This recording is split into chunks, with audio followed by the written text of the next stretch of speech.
on Monday morning. It's Memorial Day, and Gary Lewis and I were chatting on Discord.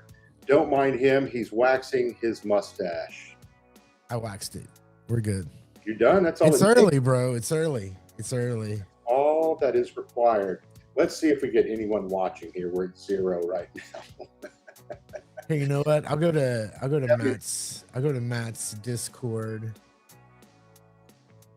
I just put it on one we shared the other night for second watch. So whoever was on that, Karen and Flint and Matt's on it. Obviously, I said, "Hey, anybody want to join us?" Well, you're on that one too.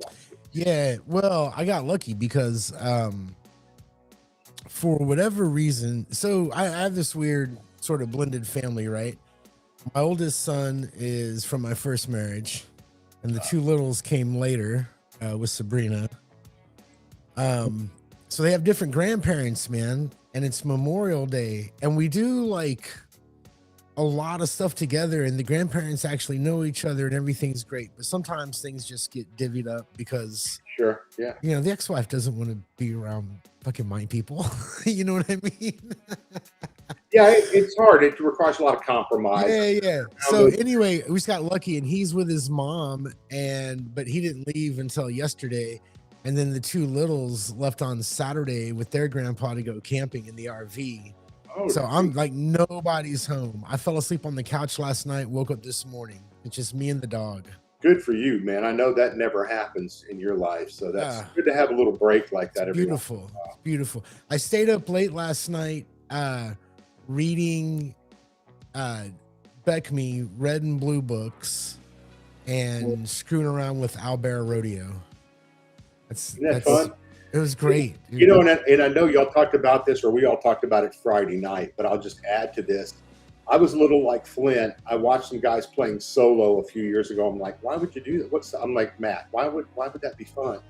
And I found exactly the opposite for the reason you just said. It's don't go there and expect to play any game solo and have the same experience you have with your friends at a table. That's a beautiful, wonderful thing in itself. But if you're by yourself, your mind has all this room without any pressure. And I'm not talking about a recorded solo thing. That's a different. Right. But if you're just playing, you know, I hate to make a joke, keep making a joke about playing with yourself. But if you're playing with yourself in that game, we know what I mean. Your mind can really be fertile. I'll put on some old Genesis or some prog rock or whatever the music is, whatever mood I'm in. And if I get on a whole tangent in my little game about designing something, the map, or finding some tokens to use, because I like to visualize what the character's like. It's okay. You said it the other night. All prep is all play. It's all, you know, that all counts. You're in the hobby. But I was really shocked by it, how much I enjoyed it, and I do miss it. I haven't played in about a year like that. I need to get back to it. I don't know that I can sit down that long.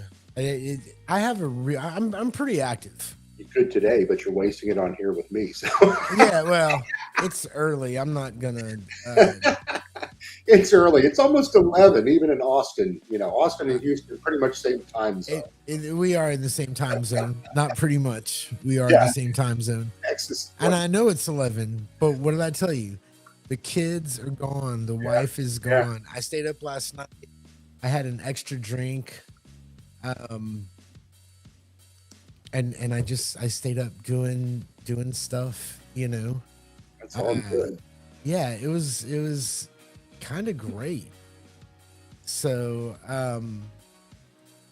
yeah, and usually I'm not gonna lie, I've really geared my life towards being able to wake up around the crack of 11 o'clock every day. 10 o'clock. I've worked real hard.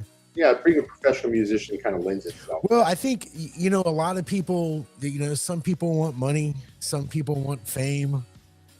I just want to be left alone. You know what I mean? Like, that's what I want. I know exactly. I just want to be able to do the shit that I want to do. That's all. So, you know. Oh. So anyway, what are you up to gaming wise? What are you working on, man? Are you writing anything for publication? Yeah, I mentioned it the other night. Here's the problem, and Chubby and I have these talks about this every once in a while. There's Dan. Hey, Dan. I put the link in my Discord under the Monday Night Adventures thing. You can find it right there, the Restream link. Come join us. Come shoot the bull for a few minutes. Grab your coffee if you want. Sorry, Gary. That's all right. So, we're just hanging. You know, and I don't know. Have you written some adventures? Have you written some stuff or played with it before? I mean, I'm one of those. I mean, so I mean, my home game is all pretty much, you know, it's a mixture of things that I've come up with and plug-in modules, adventures, pieces of settings. Yeah. I mean, I rob blindly from everywhere, but I very rarely run a straight. Unapologetically. Yeah, I very rarely run like a straight up adventure, but that's what I'm working on right now. Is I want to do. So I was kind of screwing around with Owlbear Rodeo. I want to do BX, and I want to do. You know, there's a lot of modules that I never played. Me too. You know, honestly, I think the only module that I ever really played was Keep on the Borderlands, because there was a million of them laying around. And it's pretty straightforward, right? I mean, bad guys here, bad guys there. I love the Village of Hamlet part. I like the wider thing from what I remember of it being a young. Well, that's not Keep on the Borderlands. I think that's B1, isn't it? I don't know. Yeah, I think it's adjacent to Keep on the Borderlands. It's in the something white like area. that. Maybe I'm confusing it with another one. If I am, I'm sorry. But no, that's all right. Yeah, Keeping the Borderlands, I did play as a young person, and I was like, even then, I had problems with the realism part, which is just my own hang up. You know, like, why would the bugbears be living in a room next to this thing? They have territories. What do they eat? I hate to be Joe the lawyer, but he's one of those guys. Where do they go to the bathroom? Where do they eat? No, I'm like that. I don't necessarily need to know where they go to the bathroom, because I kind of see, like, in my head, Dungeons and Dragons is always like an over the top action movie, and a lot of times it's a cartoon. So I'm not too worried about where they go to the bathroom. But dungeons have always bothered me. Like, I don't understand. I think if there's no reason for it, like a ruined temple, I understand, right? A lair, I get. I'm good with that. But just like the random, this room here, hobgoblins there, that's, I don't get it. I think Macris kind of did it best with his dungeons, where dungeons are built by mages to trap people and monsters, so you can cut them up and use them as components in your rituals and such. Yeah, it's very. I mean, that it makes a lot of sense. Fixes it. Yeah. It fixes it for me, right? God damn, Slash.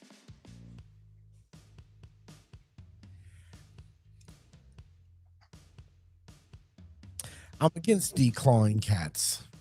Yeah, I think it's cool too, and you leave. But I should have declawed this fucking cat. Man, I'm not gonna lie. Like, at least get them cut back once in a while. Yeah, this one should have. You should have yanked those fuckers out.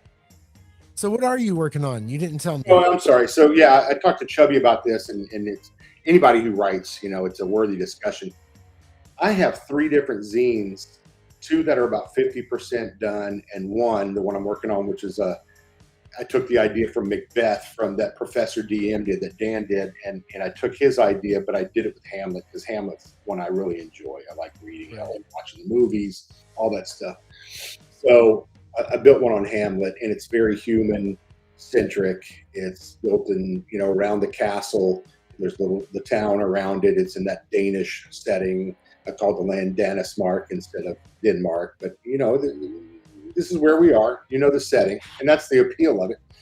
So we're, I'm not that far away on it. I'm pretty close, but then it needs some play testing. I learned that in the first 2 things I wrote last year. It's like I was so excited to get them, I slapped them in PDF and threw them in there, and then play tested them, and then had to go back and change stuff, you know, which is okay with just a PDF. But so anyway, that's what I'm writing on right now. But my problem is I have other interests too. Like the other day, somebody was talking on a literature stream about fantasy literature. They also talk about horror and different genres. But he talked about this paperback book you can get pretty cheaply. It's from like 72 or something, A Treasure of Fantasy.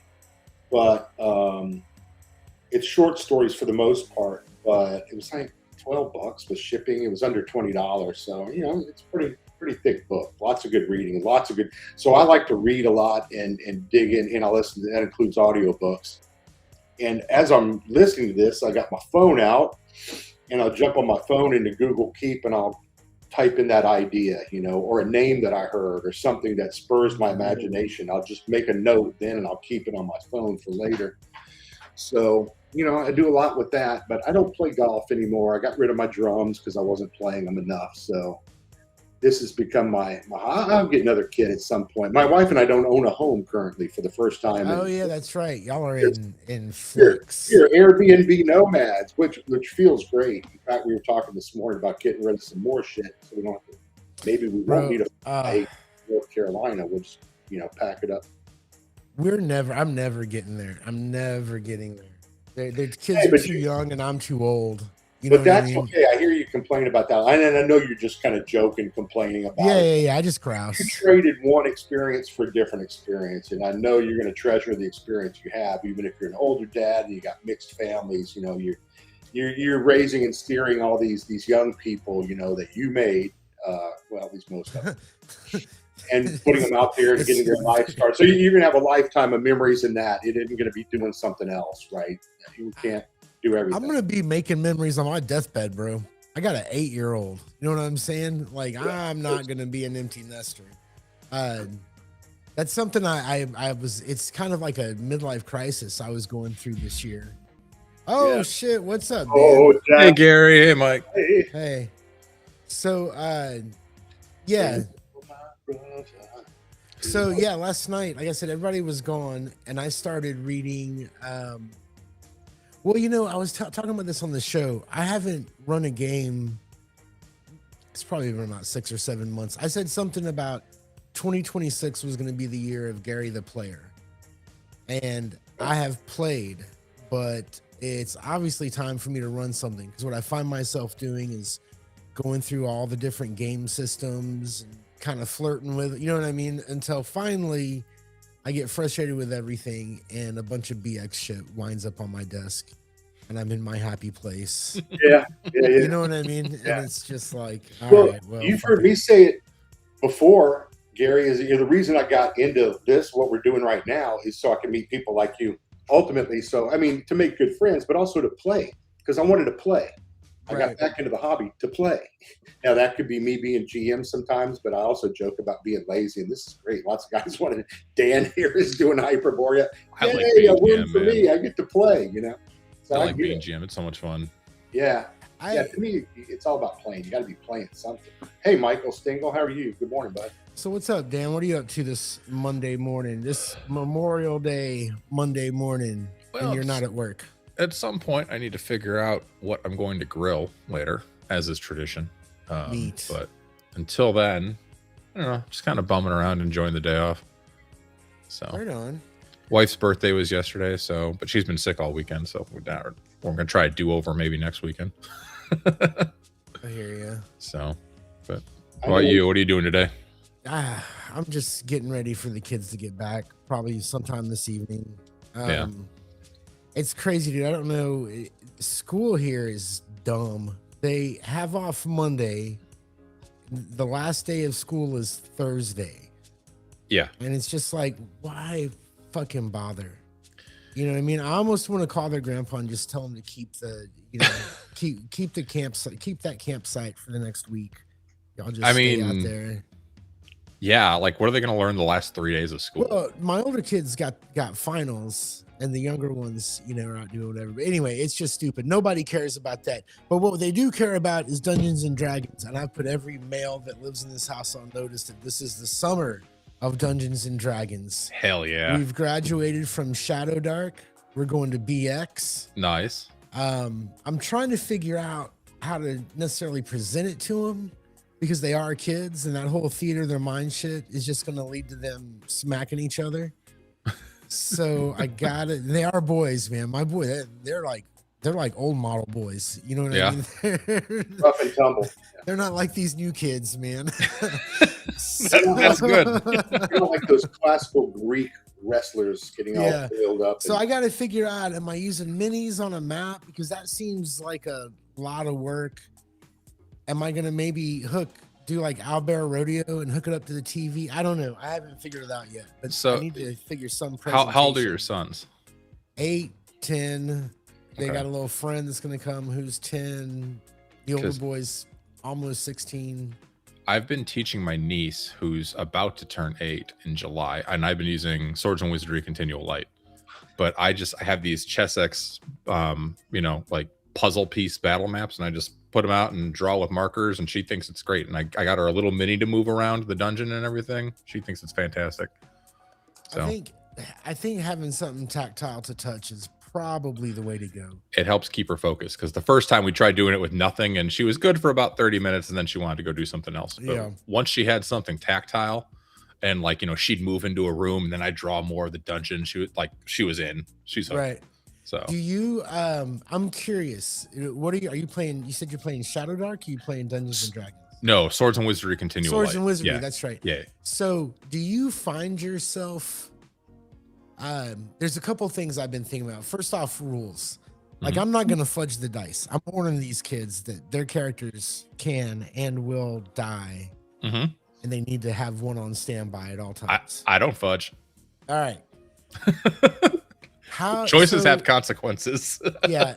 So we've played Shadow Dark a couple times, but we've just done the simple dungeons, how she has it in the book, where you roll the dice, and not a lot of thinking, not even a lot of stuff you get in the older modules, right? Right. And they're gonna need a lot of advice. They're just gonna need a lot of hand holding.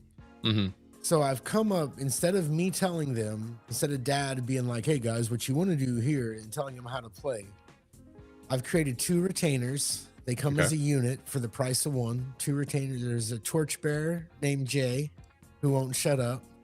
And there is a big fat mapper named Robert, who never talks. Okay. And I think I'm going to use them with the kids as like, oh, you might want to get a 10-foot pole there. You know what I mean? You might kind of just fill in little gaps. Yeah. And teach them about retainers. So right.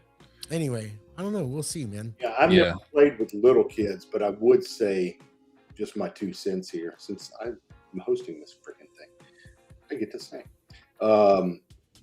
I would keep your expectations obviously low, but also what you're trying to teach them very, very simple. The idea of you're playing this character and what would the character do? Yeah. Imagine the world it was like when I coached my daughter's soccer team, and she was 5 or 6, and I played soccer. It was very hard for me because I'm sitting there wanting to teach them about, headers and set play.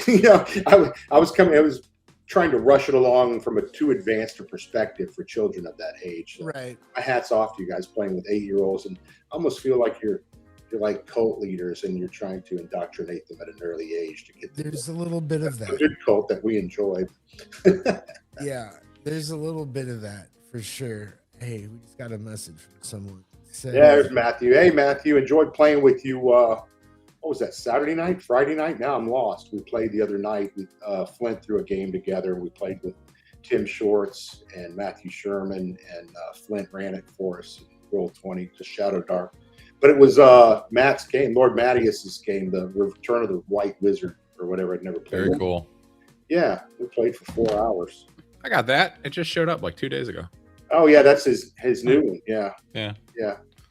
So it must be so frustrating for people, because I know so many creators, and if I have your stuff, you probably gave it to me. I buy some stuff, but most likely if I have your stuff, you gave it to me. Yeah. And I'm vocally I'm a vocal fan of PDFs. Like you kind of have to do something special for me to buy the physical copy. Like there's got to be something special about the physical copy. Yes, like, I'm a very discerning physical copy acquirer. Hey, Ben I'm not. Gibson's I just buy here. it. What's up, man? Yeah, I saw that. Hey, Ben. Good morning. Hey, Jeff. Yeah, but like I would buy something like Nebulith, right? Nebulith is beautiful. That's like I'm gonna own that book. I'm gonna buy it in North Texas. I think I'm gonna have it in my hands. It's gonna be something that I treasure. But it's that the physical product itself is something special. You know, if it's just a book, I'm probably gonna get the PD. Most likely. Yeah. What's up? Jeff, can you hear us? He looks confused and lost. Jeff, we're talking to you. Typical. Jeff, he's gone. Here goes Jeff. Well, He's that dead. was Jeff. I guess we didn't have his brand of coffee. Is anybody drinking anything in their coffee, just out of curiosity? No, just coffee. No. I don't. Although I spent many years putting Jameson or Jack Daniels or cognac or something in coffee. Man, that's a fun way to live, isn't it? For many years, but it catches up with you. It does, bro. I was talking to Matt a couple months ago, not too long ago, 4 or 5 years ago. It was nothing for me to drink a lot, but I was also under hot lights and sweating all the time. So like you're moving and you don't really feel it. I sit down and try to drink bourbon with Lord Mattias and fuck it. No way, dude. No way. Yeah. I got 2 in me before I'm useless. There's a time for it. And I know Dan doesn't really partake. It's not his thing. Right, Dan? In general. I did for years, but the bottle's on my desk. I went around here. I'm trying to think. I spoke to somebody the other day, and they just said, "Oh, it's not my thing. It doesn't do anything. Whatever. It doesn't do it for me." And I respect that. Everybody's different, right? I'm not going to be one of those guys. Oh, come on, you pussy drink. So I mean, what are we, 12 or 14? Yeah. But I got diabetes. I've talked about many times before. Not a big deal. It's type 2, and it's well in control. But it's well in control because I said, no, okay, well, I shouldn't drink anymore very much, and I don't. So I might have 1 or 2 on a special occasion, or a glass of wine here and there, or a whiskey or 2 when we're playing a game late at night. But not often. Not easy. Yeah, I don't drink when I'm running a game because I feel like that would be counterproductive. But you gotta have that loosen up drink. Right. I see. I don't like. I mean, I'm in management. You don't want to get trashed, but you want to have like a drink in you before you start, and then one next to you. It just loosens you up a little bit. Look, I do more. I really believe that if I have just like one drink, I loosen up a little bit. My players loosen up a little bit. In fact, if you go back, if you ever have the time. I don't know why anybody would do this, but if you're ever listening to old episodes of Second Watch, there are shows that start out where the guy we're trying to interview is kind of stiff. And you'll hear or see me about 30 or 45 minutes in go, fuck this, I'm getting a drink. I go get a drink. 15 minutes later, man, we're laughing, we're having fun, So Rick Griffin used to do. Don't make yourself vomit, but right. But like my day job. What a subject. my day job is like talking to people all day and leading meetings and trainings and that kind of thing. Cause I'm in management consulting. So it's just kind of my thing that I do. But like, I mean, when I'm playing, I'll knock a few back if it's, seems appropriate. 2 to 3 sips. Yeah, 2 to 3. I came out with that. I don't know why I bother typing in the chat anymore because I fudge finger everything and there's typos in everything I type. It's like, yeah, that's okay. Oh well. So, okay. Well, Dan, I'm glad you're here because I need somebody to talk to Erudite while I go make a cup of coffee. All right, I can do that. Special coffee. So Dan, y'all should talk about games and shit. We should. Yeah, I actually want to touch on Memorial Day too in a little while. If we got like 9 people watching, so I guess this is good. We just threw this together. Or Gary hit me up and he said, "You want a live chat?" I said, "Sure." Actually, he said, "Do you want a live chat on Monday morning coffee?" No, he said Sunday morning coffee talk, and I said, "Well, it's not Sunday morning; it's Monday." He goes, "Oh yeah, Monday morning coffee talk." So that's gearing your life around waking up at 11. Yeah, kind of lose track of what day it is. Yeah, so we just talked. Jeff, Death Angel Shadow is trying to get in, or Tennessee Tabletop Tavern, if you prefer. He's trying to get in and having some difficulty, so he may get in here in a minute. So what's up, Dan? How's your weekend? That's all right. You had family in, right? You had a whole mob or what? No. My sister lives nearby, and I'm just gonna hopefully have them over for just some grilling later. Cool. Woke up kind of feeling like crap, so we'll see if that actually happens. So, wife got sick. It's finally passed on to me. Thank you, sweetheart. Love you. Yeah. I do know for a fact that yesterday, I believe it was yesterday, was Flint Fireforge's birthday. So yesterday was my wife's birthday. Well, so happy May birthday to 24th. her. Happy birthday to Flint. If she needs an arcade game, our next guest, if he ever figures out his microphone and all of his settings, and he probably will at some point. What? Oh, there he is. Yeah, finally. I don't know what I couldn't get it to output to any of my other audio devices. That's what it happened to me during the game on Monday, remember? Chrome just was like, no, I'm going to output to your speakers. And I'm like, I don't want to go into my speakers. I don't even have speakers on my computer. No, I was just telling Dan, because it's his wife's birthday, that I know a guy who can help you buy her an arcade game that you can surprise her with. How many times has your wife played that game, Jeff? A bunch. Really? Okay. Yeah. I have all the high Pac-Man, scores isn't it? though. I have no. It's Pac-Man. It's the 25th anniversary edition. So it's got Pac-Man, Miss Pac-Man, and Galaga. Also, where's your camera, you nerd? Dork.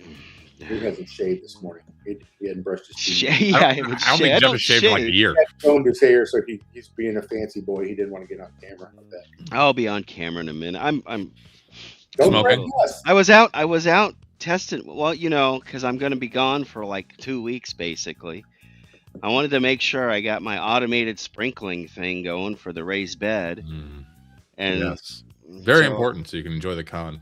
Yeah, So- yeah, because I know for a fact that neither my wife nor our roommate would go out and water the garden every day. So Hey, I started to tell Gary about this before he ran off to get coffee. I bought this inline literature guy. I know Ben Gibson's on here, but it's like from '73. It's an anthology of fantasy stuff. It's really thick, and it was only like $10 or something. And I got it with shipping like easily under $16, I think. But there is short stories by William Morris, Frank Baum, Wizard of Oz, Lovecraft, Robert E. Howard, Ursula Le Guin. And then it's got some much older stuff in here too. It starts with the story of Sigurd, the epic Icelandic Viking tale, which is really cool. And then there's some Arthurian Quest of the Holy Grail stuff in here. Anyway, really good purchase. Just look up A Treasury of Fantasy. Very cool. all in one book, huh? Yeah, all in one book. And I'm like, I read more and more short stories. Not that I don't read novels too, but and when I say read, I also mean listen, because I do Audible and I do audiobooks and stuff. But I was telling Gary, I'll read through a story like that and I'll hear a cool, that could be a character name, right? And I'll get on my phone on Google Keep and I got my file and I'll type it in there, or some little idea or situation or location pops in, and I'm always plucking stuff out from stories and things. So I did order something cool earlier this week, because I'll occasionally troll half price books for books that I want to grab and read, and they had they had a 20% off sale this week, which was cool, but they had very reasonably priced copies of Clark Ashton Smith's Tales of Zothic and the Book of Hyperborea, so I picked those up. is it Zothic for sure? Because I've always been saying Zothic. I have no clue. Zothic, whatever. Mm. We could ask him, but I'm pretty sure he did. So, Hey, speaking of that, you reminded me of Hyperborea and Clark Ashton Smith. So the other night, last time we played Hyperborea, I'd done something, but I called out Jeff Delaney on the tweet on X, right? yeah. And he answered back or something. And then he and I were going back and forth about some book the other day, and I'm like, I'm going to go meet this dude over at North Texas. You and I are going to play in one of his games, Dan. I don't know if he's running it or not. I'm not sure who's running that game, but I do want to go talk with him and meet him and maybe have him on and talk about Hyperborea, because, That'd be I had cool. no idea how well loved this game is until you started running it for us. I mean, he's on the Northwind Adventures Discord. But there's some people here I don't know. Yeah, if you guys haven't, so the three of us and some other friends like Lord Mattias and folks from some other channels, we play a Monday night game here on my channel, and Jeff will usually put it on Death Angel Shadow, and Dan's trying to get his channel up and going.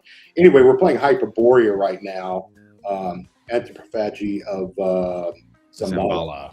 Yeah, and it's a lot of fun. But find out there's all these closet Hyperborea fans, or maybe not closeted.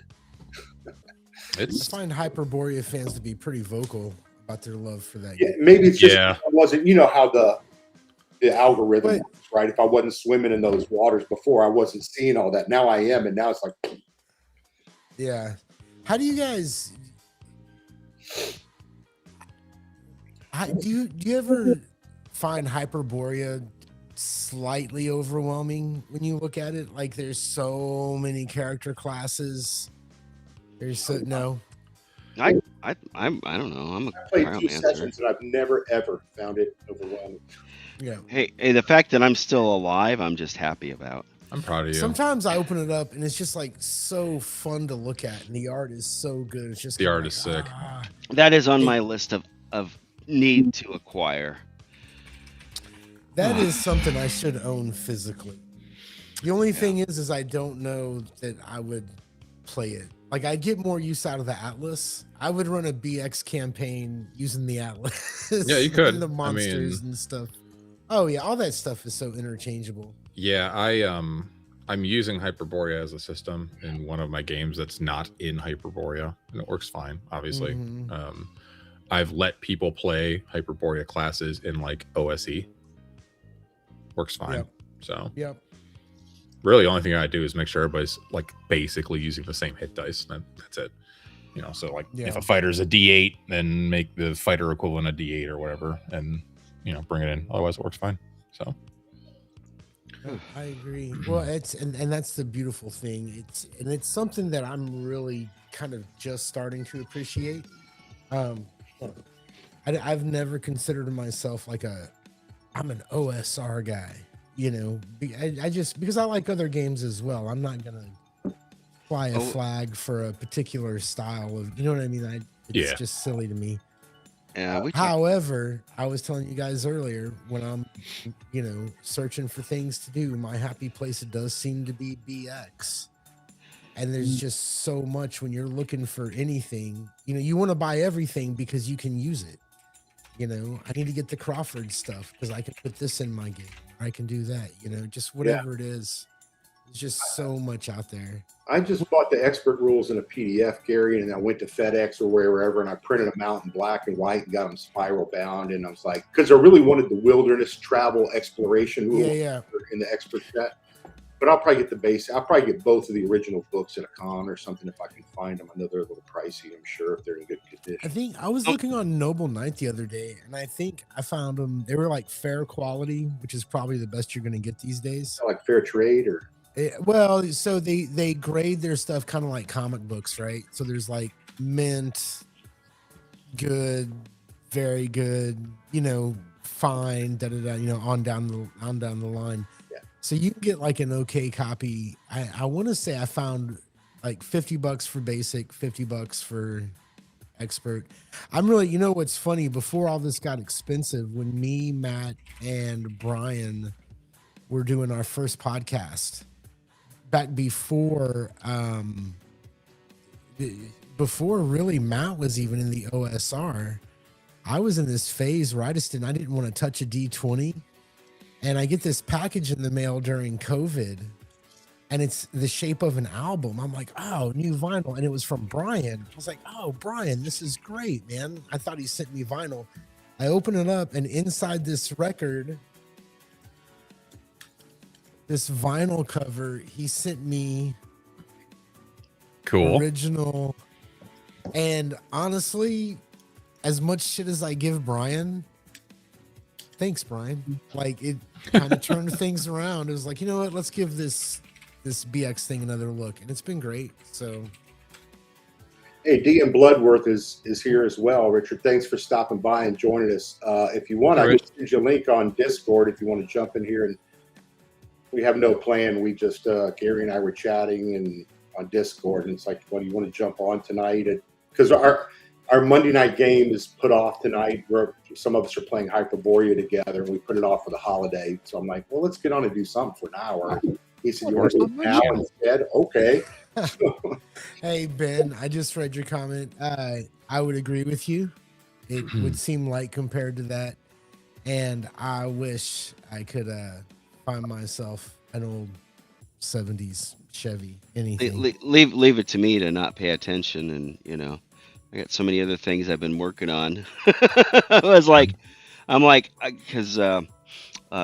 Dean, Untold Destiny, we're actually going to be doing a stream here this afternoon. I saw it popped up. Talking about his game. Yeah, well, we're actually going to be testing it.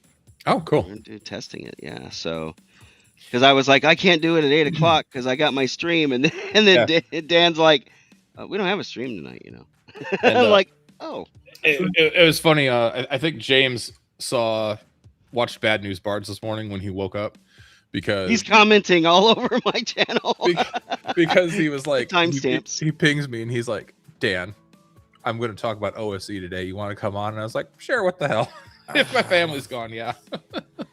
Yeah. Dude, I love OSE. What do you guys think about OSE changing? I don't think it's changing that much. I think they're just streamlining it. Yeah, we were talking about this last night, and I think one of the conclusions is that the difference between the previous printing and the new printing, or since the new printing is going to be coming out, is that Dolmenwood it showed such a different improvement in the layout design that may be one of the main, and it's gotten like accolades for its layout. I think Chubby himself was like, the layout in the original OSE sucked, and this is, or he didn't say it sucked. He just said it wasn't as world breaking as everybody says. Right. I think if you look at it in the context of when it came out in 2019, it was a pretty damn good layout. I would agree with. I think at the time, it was. Having been nose deep in the original BX books, they're written fine. The organization is a little. I don't. You know what I mean? Like, there's a few wonky things. There's also, even though I think like Moldve BX really tried to fix it, there is this weird underlying assumption that you're familiar with at least role-playing games, if not war games. What Gavin did was incredible, and it's still great. It's still great. Ducato loves it. Yeah. Well, I mean, I think it was a direct comparison to Dolmenwood is that much better in layout. Yeah. So I think that maybe you've got what 6-7 years of experience on that now. But here's what I've been led to understand is that. And I could be wrong, and I hope I'm wrong about this. But what I've been led to understand is that basically Old School Essentials has kind of created its own culture, its own following. Everybody is playing an Old School Essentials with basically the same options, right? They're using Ascending Armor class, using this. So that the next old school version of Old School Essentials is going to kind of do away with a lot of the stuff from the basic set, right? It's not going to, like, race as class is not going to be an option. So my understanding is it's going to be highlighted as optional, but race and class is going to be the default. So what they said on the blog post was that everything that's in OSE Classic will kind of be highlighted in the new books as playable options. And I think they're talking about having Classic Fantasy available as a pod, but I would not be surprised. So like OSE, both Classic and Advanced, for like the X and 6 checks, it's roll low to be good, to succeed, right? Roll a 1 or a 2 in a D6. Yeah. Dolmenwood, they flipped it because people like rolling high numbers. I wouldn't be surprised if that got backported into the new version of OSE for like, the X and 6 checks and that sort of thing. Probably some layout updates. I know they mentioned a few of the rules that they're updating and like just incorporating some errata. So I don't think it'll change that much. But they're really, I mean, realistically, OSE Classic came out and there wasn't a way to get print-on-demand versions of the basic and expert sets, but now you can. And really, as soon as they printed Advanced Fantasy and the Carcass Crawlers, they were making their own game, and I think they're just leaning into that more. Absolutely, yeah. No, and here's the thing: I like all that stuff. I think Dolmen would. I don't own it. What I've seen of it is beautiful. I think it's great. Yeah. I think the thing is that OSC right now has the only sort of modern presentation of pure BX rules. Yes. Right? That's it. So if that goes away, we don't have that. Unless you get a reprint of BX. Right. And but it's not a modern presentation. But it's not I'm talking about it because, like I say, I spend most of my time in the original BX books, right? But we have to admit that they're not. The organs they don't. Maybe they could have done things a little differently and made them more usable. They could have made a more usable book. How's that? Right? Yeah. But also the presentation of information and how people knowing how people absorb information, that's actually evolved since B and X were printed in 1981. So yeah, truth. Well, there was I think we even touched on that too. There was a lot of changes in each iteration of different publication that was done by TSR back in the day, and I mean, some cases it was pretty radical. Yeah, and different editors had different ways of, or different thoughts on, how best to convey the information. Like the Holmes Basic is different from Old Baycook Basic, which is different from Menser Basic, and not that different, but yeah. Beckme, and I've been reading all last night. I was reading the red and blue books. I think the only difference I found is there's an extra spell, Detect Invisible. There might be something in the combat sequence, but I have to look at it again. And it wasn't major. I want to say something was switched, but I could be wrong. But they're basically identical games. They're very close. Yeah. Up until Companion. And the thing about the Companion box, if you look at that, really, it has all the rules for your character to go up in level, but all the extra rules are really shit that your character needed at 9th level. Yeah. You needed that in the blue book. Yeah. So it's kind of, even that organization isn't great. And I hate the cyclopedia. Lord Mattias, my partner in crime over at Second Watch, will just preach about how much he loves the rule cyclopedia. But that's because he's a lawyer and he doesn't understand beauty or humanity, because that is the ugliest fucking thing to try to work with. Good morning, everybody. Well, he was in the chat, wasn't he? He said he's got somebody coming over. He's got company. We can talk all kinds of shit. He's going. He's going. So, Gary, I find myself more aligned with your view on the rule cyclopedia. It is very, very dense, and I guess it's a good if you had to have that one desert island book. It's it's got everything you need in one book. But yeah, well, and that's the thing, is it has everything you need. But as I get deeper, as I've been in. I mean, I pretty much have BX memorized, even if my application of it is flawed. I will still make mistakes, but I've read it so many fucking times, right? Right. As I read more Beckme, what I'm beginning to believe is that they just had to keep milking the cow. That really is what it comes down to, because they could have taken rules, they could have taken the cool shit from Companion Masters and put it in one last book. You know what I mean? Matt's still here. Yeah, the character class stuff, it's just unneeded. It just doesn't need to happen. BK Gibson, RC achieved its apotheosis in Acts. Mr. Gibson, I would agree with you. Although I want to have an Axe talk because one of these days on Third Watch, because Axe is one of the first games where I know I'm gonna steal from it for the rest of my life for my BX game. Yep. But I don't know that I'd run an Axe game. I think Chubby does a great job in our Thursday night game. It's just so much. You know, I have not run an Axe game. I'm currently in an Axe game, and it's fun. We play every other Sunday.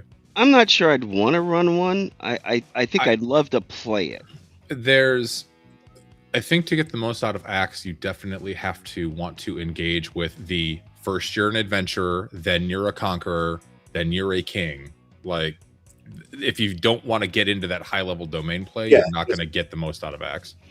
Truth. Yeah. Absolutely. You kind of have to follow that path. Also, I'm playing a venture and I have a spreadsheet where I'm going to be planning out my my mercantile paths and trade routes like I'm playing EVE Online.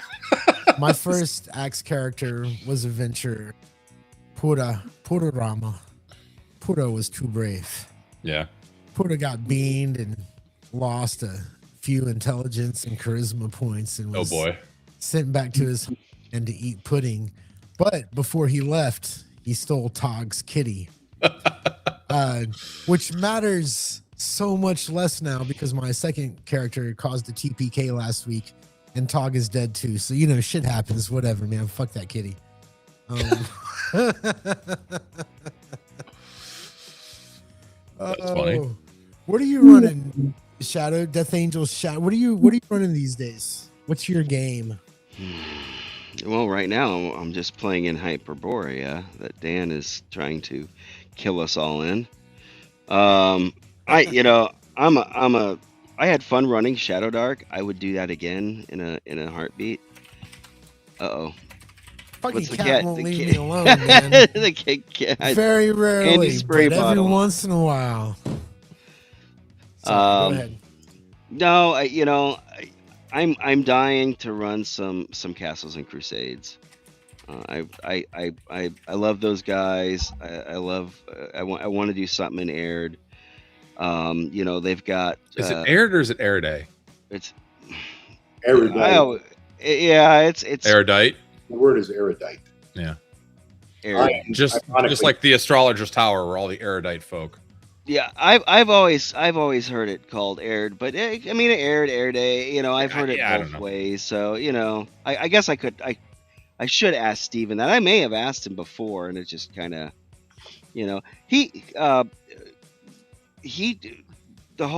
that whole setting follows a very Germanic aspect. If you notice, he talks about the All Father and this and that and the other in the history of it. So hey, Rich. Hey guys. Hey, Rich.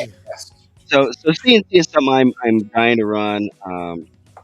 They've got the Summer of Siege kicking off here for June, starting in June for the summer. So I'd like to do some streams for that. Oh, looky. Sold. Oh, flip his camera. You trying to get rid of those? Sold. I'll take one. Nope. I'm the one asking him about them earlier and mentioned it on the show. Well, actually, Gary mentioned BX first. Yeah. No, I have an extra. Somehow I ended up with two sets. I bought them and then I got the second set, and I was like, I don't know how or why or whatnot, but yeah, I paid something like I'll let them go less than what I'm bringing a whole bunch of crap to CNY Con. So if you're going to CNY, awesome. I'm there. That is. Yeah, I'll buy one from you there. So you don't have to shipping. Yeah. So like I said, the like I told you how much on the thing, but yeah, that's not a problem. I have a couple things I'm looking to offload there. So I have I'm going to part with my D&D 4th edition set in the sleeve and everything like that. I was only looking for like $40 for that too. Good luck. Just a bunch of stuff.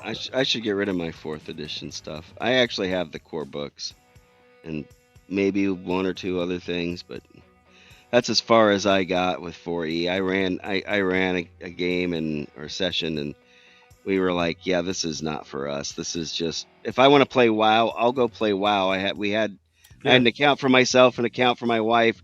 We played it all the time. We can go play WoW on the computer. I don't want to play it on tabletop. Yeah. I just say for me, it's all about shelf space. Yeah. And I'm like, you know what? I'm never going to play it, never going to run it, never going to even go through it. And I mean, I might have gotten it for like $50 or $60 on on eBay, which wasn't bad, but especially since it's beautiful. It's an absolute beautiful set. So if I'm bringing it to the con, and if I can get 40 for it, great. If I get a couple other things, like I have the first edition of Adventures Dark and Deep. That I'm not letting go for, like, the whole set. I'm not letting that go for less than 60 because it cost me 40 just for the bestiary, which took me forever to find, and then Joe Block came out with the 2nd edition, which I picked up. Mm-hmm. So I'll bring it to, I'm going to bring them to CNY and have Joe Block, autograph them. And then I'll be like, right, you got autographed copies, for increase the value. Yeah, raise the value on them. Yeah. Hunter, are you talking about this one in chat? Oh, He's got the hardcover pod of BX. Yeah. The file. Yeah, we got Davina in the chat too. I'm curious. I think I know what the answer is to this, but do you guys have rules for collecting or buying physical products, keeping stuff at home? Like, at this point, anything that has TSR on it, like a collectible, I'm good with that. Anything that's BX compatible, I'm good with that. But there are some things, like there's some Year Zero engine games that look real interesting, but I'm just not gonna buy. The only WotC stuff that I would be willing to pick up, and I mentioned this last night as well. I'm missing a lot of the Forgotten Realms stuff, and I'd love to get some 2E Forgotten Realms stuff as well. But I really miss my Forgotten Realms campaign setting book. I think the worst thing that WotC did, the first really bad thing that they did, I guess, was when they decided to shove Forgotten Realms and make it the default setting for 5th edition, because there was a distinction between the races in Faerun and the races in Greyhawk, or the default races that were, in 3rd edition. Forgotten Realms was not the default setting. Right. It was maybe the most popular, but it wasn't the default. Yeah. And the elves are supposed to be different. I know, Dan, you don't like elves, but they are very different, and even in 2nd edition, if you allow a player to play a drow, they start 2 levels lower than the rest of the party. Right. Because so the question was about collecting guidelines. Well, no, I mean, no, but sorry, I scrolled a little bit, but the Forgotten Realms stuff is stuff I really would like to pick up. You don't feel bad when you say the only WotC stuff I want. I'm talking pre-WotC, like. Oh, I'd love the TSR stuff. I mean, I tried. My answer to that is I buy it off of eBay. I'm glad to have gotten everything that I have. So I will not get it off of Drive-Thru RPG as long as they have the disclaimer. I mean, I don't care if it's there cheaper or whatnot.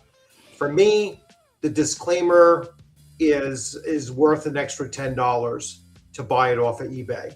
And virtually everything, everything that you can get on eBay, with a few exceptions, is still the same price as a modern hardback. You know what I'm saying? It's like it just doesn't make a difference to me as far as the cost. Yeah. Yeah. So what do you let yourself buy? Like, you go to a game convention. Do you have rules on the stuff you pick up? Are you like, no, I'm not. I'll never use I'm that. more like I would be more apt to buying it at a game convention or from a third party seller.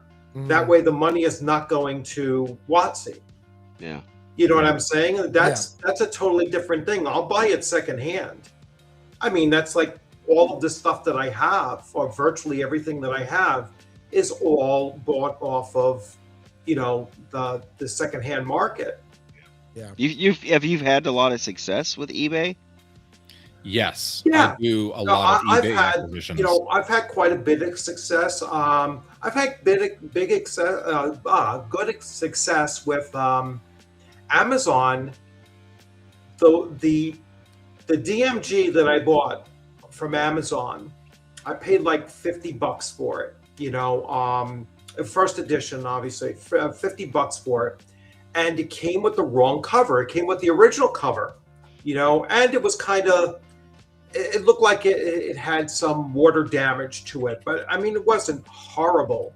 And it's still binding and everything was fine, but I was like, this isn't the cover I was looking for. I wanted the easily cover to match all the other ones that I had gotten over the time.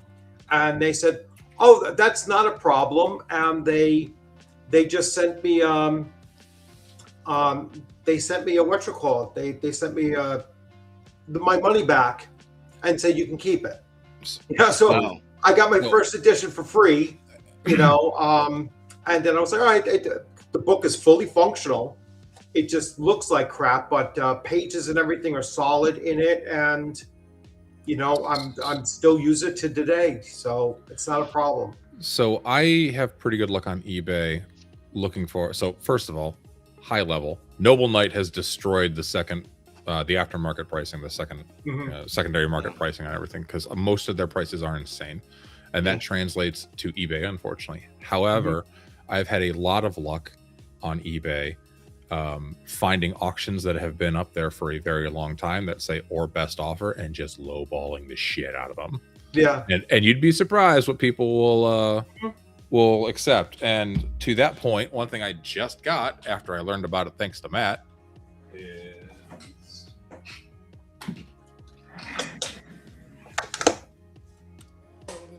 $90. It usually goes for like 200 and change. What is it? Veins of the Earth for Lamentations of the Flame Princess. Okay. When Matt was telling me about this, and he was telling me about the cave generator, because I love generators. I was like, okay, I got to find a copy of this, and then just started lowballing people on eBay. Most people told me to take a hike. Lowballed one guy that had it up there for $300. I was like, 90, and he accepted, and I was like, oh snap, okay, I guess that's mine now. So I got my Deities and Demigods 144 for 120, which was a steal at the time. I mean, I was like, holy cow. I mean, that's that's the most I've paid for any, AD&D first edition hardback. I paid like $500 for my white box. Yeah, most of my AD&D hardbacks are first edition ones, and even the second edition ones I have are from when I was a kid, because when I started playing in 1991, my mom went to work and she told one of her coworkers named Paul, and he was like, oh, I used to play that all the time. I'll bring everything. Your son can have it. And he gave me like all his AD&D 1E hardbacks, a whole bunch of Dragon and Dungeon magazines. It was awesome. So yeah, thank you, Paul Callahan, if you're out there somewhere. Yeah. I paid something like $80 for the Dragon magazine CD, the CD-ROM. Yeah, which I actually got to work on my. I actually got it to work on a CD-ROM reader, but then it stopped working. The reader stopped working. It wasn't the disc that stopped working; it was the reader. I don't even think I have anything that would read a CD-ROM or a DVD in my house anymore. Yeah, for all of a sudden it just stopped working. I was like, oh, that sucks. I don't think it's compatible with the computer anymore. That was the problem.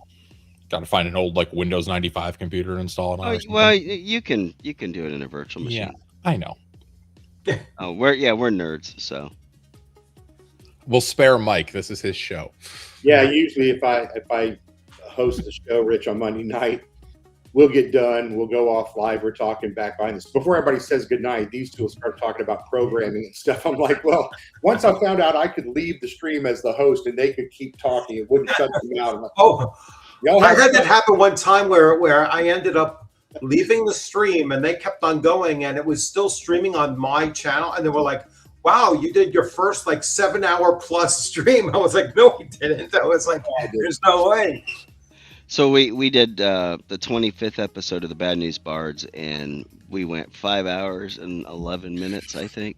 Oh yeah, it was funny too because like right about an hour 45, we were starting to wind down, and then Roger hopped on, and we went for 3.5 more hours. Yeah. Thanks, Roger. Well, that was a rough fun. That was a rough morning though. Dude, I was struggle busting. I was too. I don't stay up that late anymore. Yeah, my first appearance on Legion of Myth, I was there for like 7.5 hours. Oh, good Lord. And I was like, oh, Lord. I was there the whole time. My wife actually woke up and she was like, you can't be seriously on. It's 3 o'clock in the morning. I was like, oh, my God. I had no idea. I was a freaking mess. Thank God I didn't have work the next day, but I was a mess. Like my back was all screwed up. You know, I had like a sciatic, attack in my ass. I was like, oh, just crazy. I was like, never again.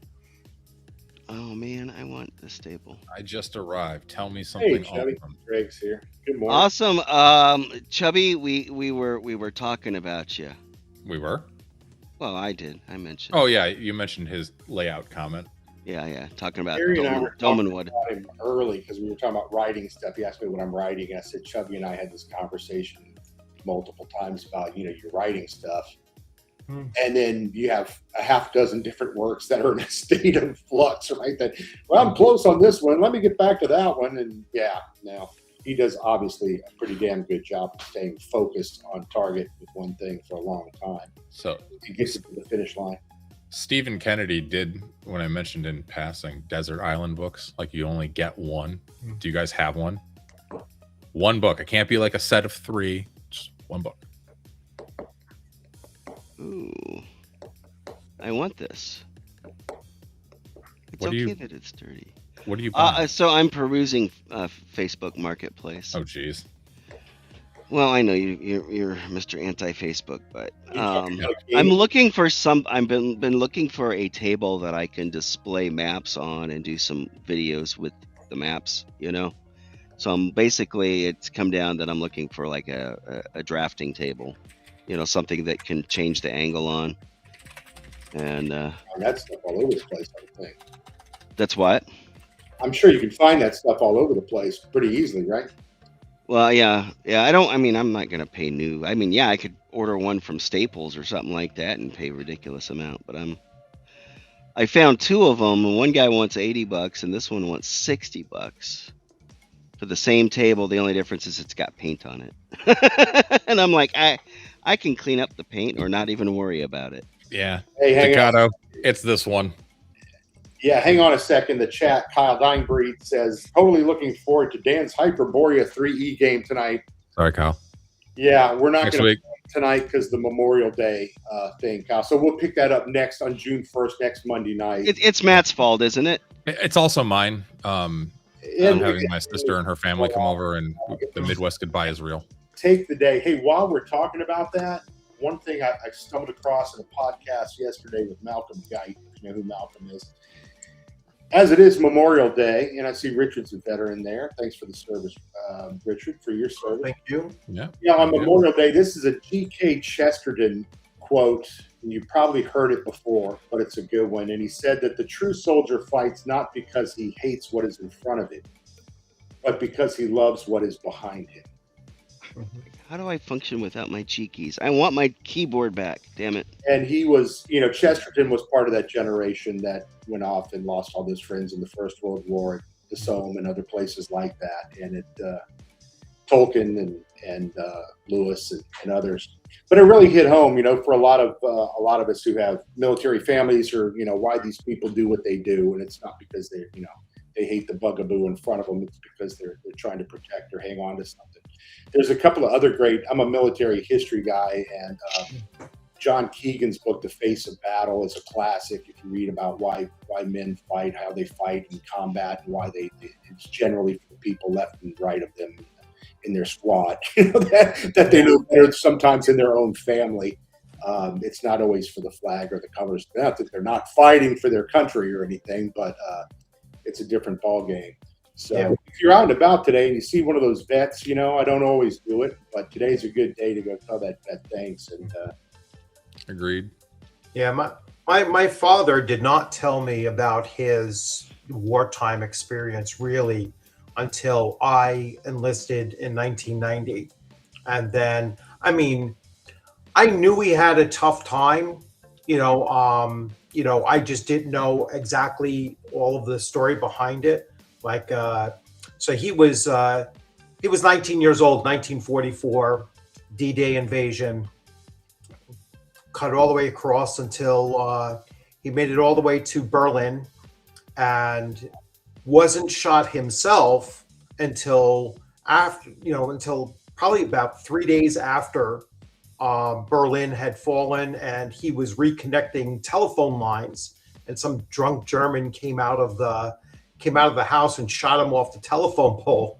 And so that's when he got his Purple Heart. But when I enlisted, he told me, he was like, listen, he said, if you get into a firefight, whatever you do, do not identify the people that you shoot. He says, don't look at their faces. He was like, that was the one thing that froze him up, was the one German that he knew he killed. He ended up going into the trench right next to the guy after he shot him, and he's looking down, and he was like, he couldn't have been more than 13 years old. And he just froze there and looked at it. And then his sergeant came up behind him, realized what was going on, pulled out his .45, blew the face off of it, said, it's nothing but an effing kraut, move on.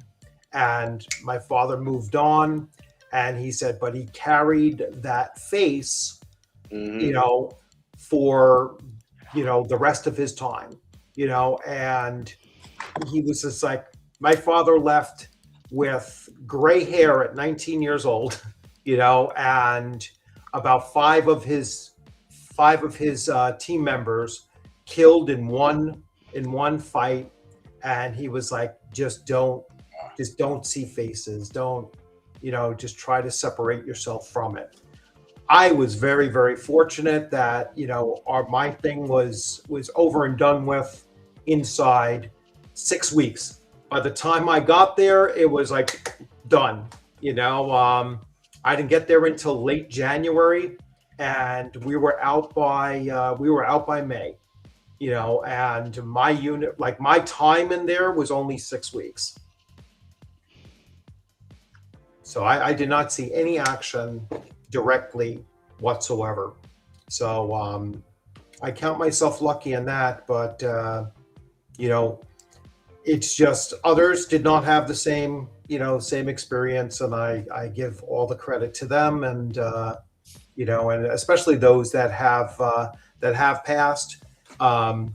That's one thing I do differently with Memorial Day, is I don't look at it as if only those that were killed in the line of duty. I extend it to anyone that is buried at a national cemetery. Because they still carried a lot of that with them, even beyond the war itself. And so I just give them all the credit in the world. Yeah. Yeah, I went for a walk early this morning with a buddy down the street, and I was heading home, and I heard somebody playing taps in their backyard. Got choked up there for a minute. It was kind of tough. I was like, oh man, because for most of us today is barbecue and cooking, and that's fine. There's nothing wrong with that. And then you realize for somebody else, they're remembering today's a tough day. Yeah. So, really, really difficult. Let's see. Hey, Kyle. Yeah, I'm going to send you that. Dan? What are we trying to get Kyle a link for? What to jump on here? No, for the Monday game. Oh, for the Monday game. I'm sorry. Hey, Kyle, I'll send that to you on X. Yeah, because we're going to play next Monday, June 1st. We'll pick up session 3. So we'll jump in Hyperborea with us for sure. We'll do. I didn't want him to think I was blowing him off. I'm just not. And Chubby had a question too. What is the ideal RPG campaign experience? Yeah. And what do you wish you had to make it happen more regularly? Geographically convenient friends with open schedules. Because I love playing online with you guys, but there's nothing quite the same as being at a physical table with your buddies and just wasting away, not wasting, but like a 6-7 hour Saturday of like just gaming all day. So right, that's what conventions are for now. True, but you don't get a campaign at a convention, and I like campaign games. Yeah. I just need one more room. I need one more room in my house where I can just set a table up to where I can walk in at any point, leave everything out, and just start running the game with whoever comes by. Yeah. Playing. However, I live in the People's Republic of Austin, right in the middle of the city with 3 kids. So that extra room is just not gonna happen anytime too soon. So we should totally establish just buy a bunch of land in like Montana or Wyoming and have a compound. Don't want to move. It's cold there all the time. I've always dreamed of setting up like 4 tiny houses around a little like fire pit. Yes. And have one is just the kitchen house, one is just where you sleep, and then the other 2 are library and gaming tables. That's it, and just have it set up that way. But my wife nixed that. She was like, no, I was like, well, we have 2 spare rooms that, nothing's being done there. And it's like, nope, you can't convert those either, so it's, someday it'll Ben happen. Gibson says back porch gaming is peak. As a kid, one of the places that we played the most, we had a really large yard. It was actually kind of like 6 yards and sectioned off. And it was odd. It was a weird way to grow up. Anyway, but we had a picnic table. We had one of those old wooden, it's like spools for the copper wire. You know what I'm talking about? We had a picnic table made out of that. We had a barbecue pit made from a old barrel, cut in half with hinges on it. And we would barbecue and sit at that table underneath the only fucking tree in the yard. Luckily, it was big. For whatever reason, it was like the hottest yard anybody could ever have, but the table was underneath that one tree, and we played 90% of our games, around that table outside.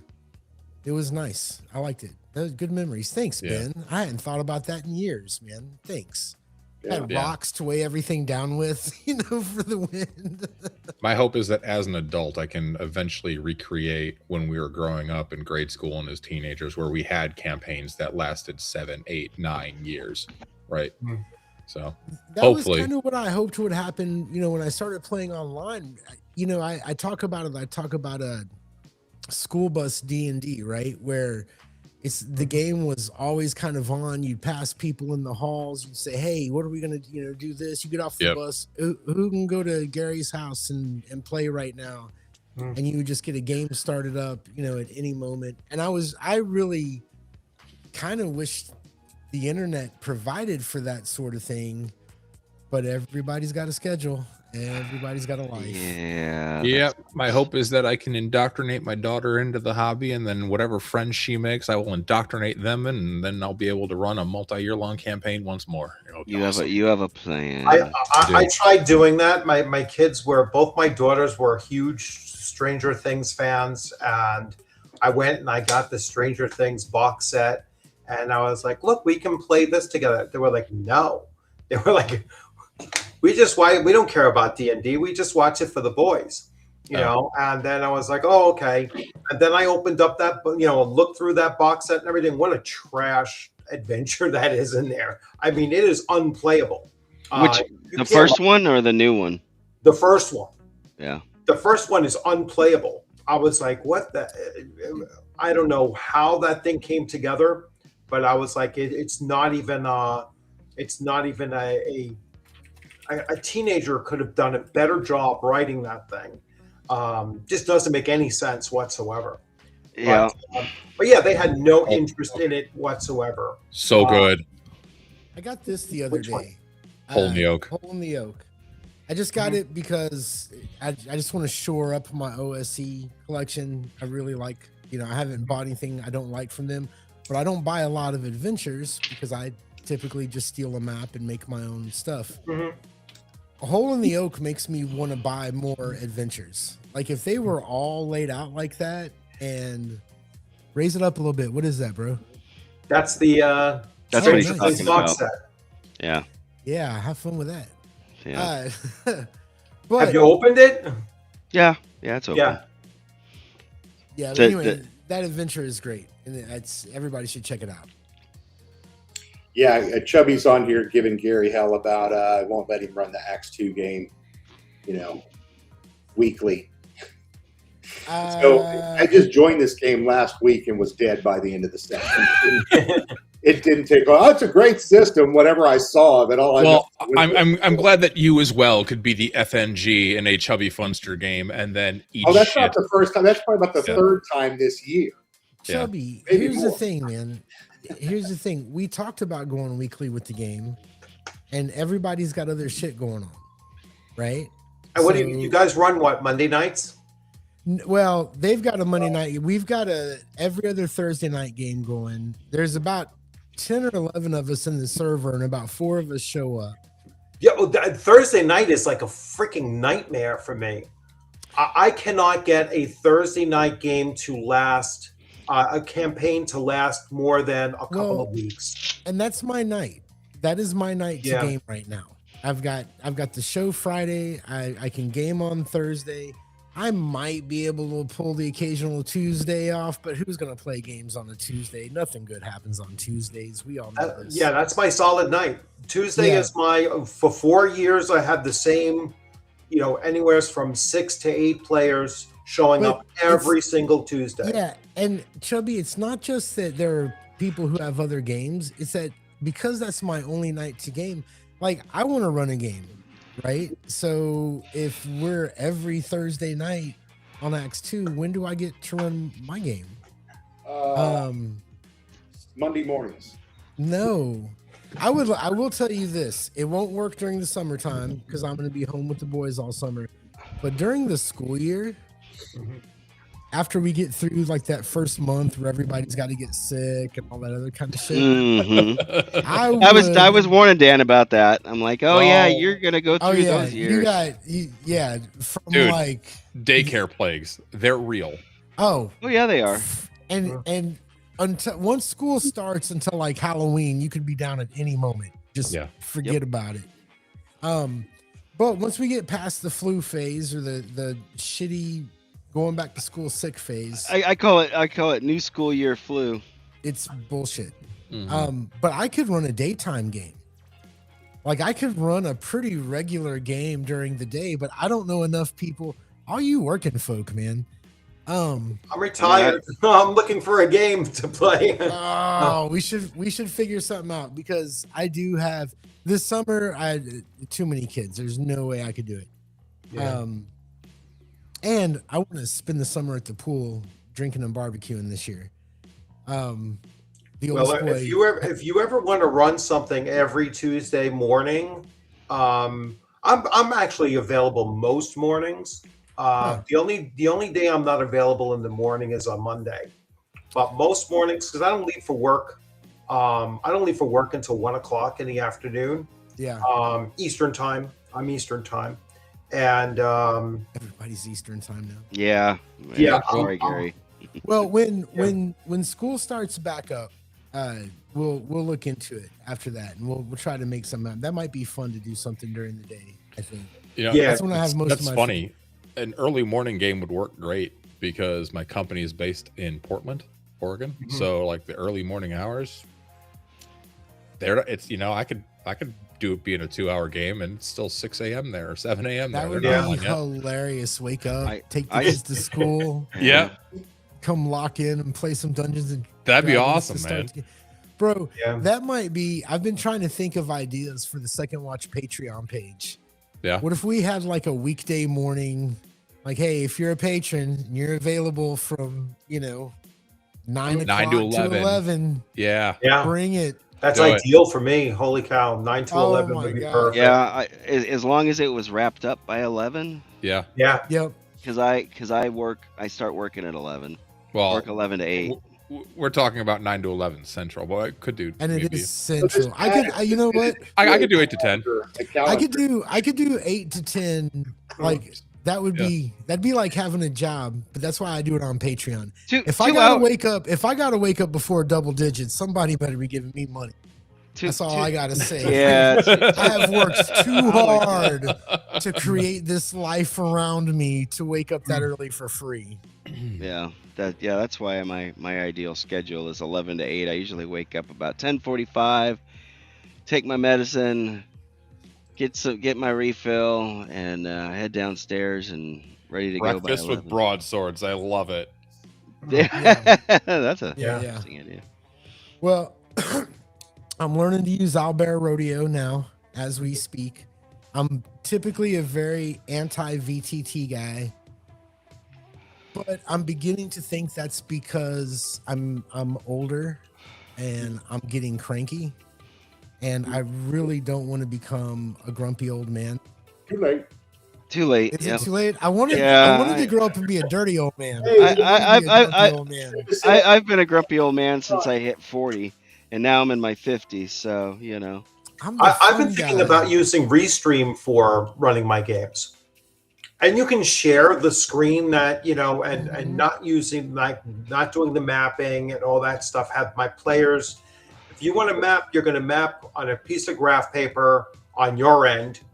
And then the only thing I'm using is I'm going to share the screen of the whiteboard from Roll20 and the dice roller. That's it. So that's what we use. And actually, I've done it when I was doing my streams before I rebranded my channel, my Discord server.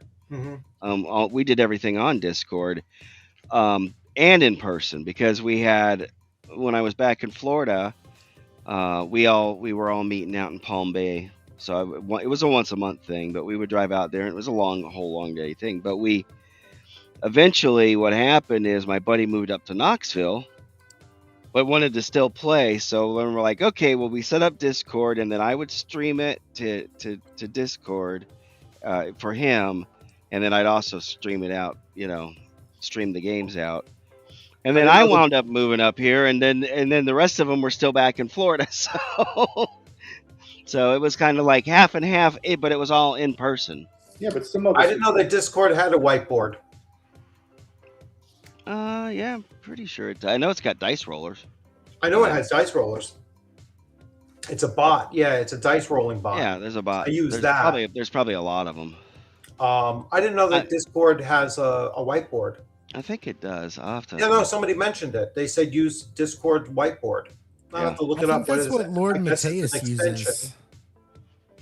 I want to say that's what Lord Mateus uses or has used in Yeah, his there's games. an app for Discord whiteboard that basically gives you an infinite whiteboard. Works great. And that's. I'll have to I'm look trying at to think I think that's what when I did the Patreon game with Chuck from Trollord. Yeah. Both times I think that's what he used was the Discord whiteboard. Have you guys No, I'll ever look it mastered? up. So I'm gonna twist things up. Or if y'all watch my show, you know I do this. I'm gonna change it up. Have you guys used any of the mapping software? And if so, what do you like? I have a lot of them. Okay, then which ones do you like? I like Which ones- Wonder Draft and Dungeon Draft because I like software that you pay for it once and then it's yours forever. Amen. I'm not like an artiste. My maps are dog shit, but I like that I can, lay things out, put some stamps on the map, export it to a PNG, bring it into either Discord or Foundry or whatever, and works great. I don't like I don't like subscription software.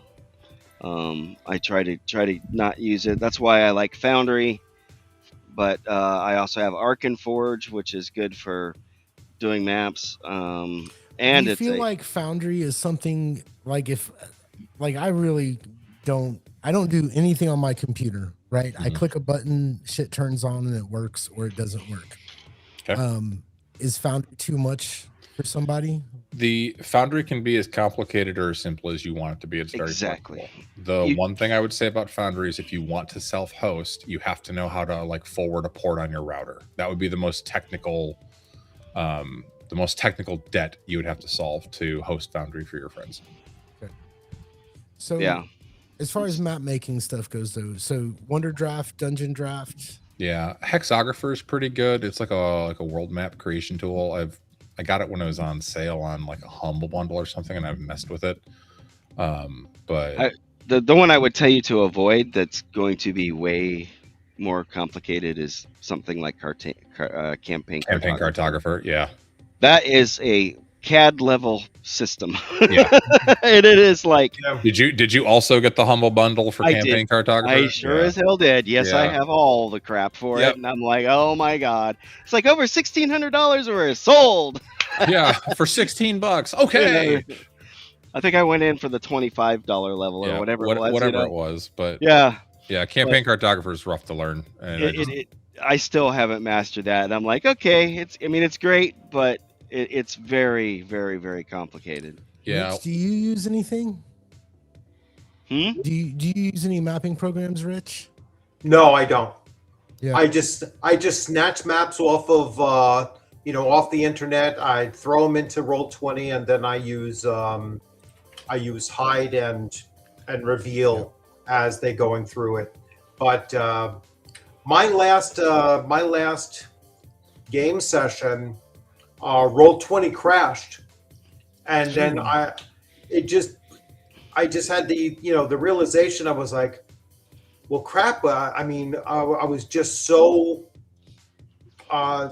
tied to it that I was like, all right, we're just going to stop early now, because I had everything there, and I was like, no longer am I going to put everything into that one basket. Mm-hmm. So I'm like, nope, I'm going to have physical in front of me, and we're just going to do this, old school. Get a piece of graph paper and just start mapping out and doing that kind of stuff. And it's just, I never used all the tools of Roll20 anyway. All I would do is just import images and maps and things like that. I can do that separately from having their server to do it. Yeah. Yeah. What about you, Erudite? Do you use mapping stuff?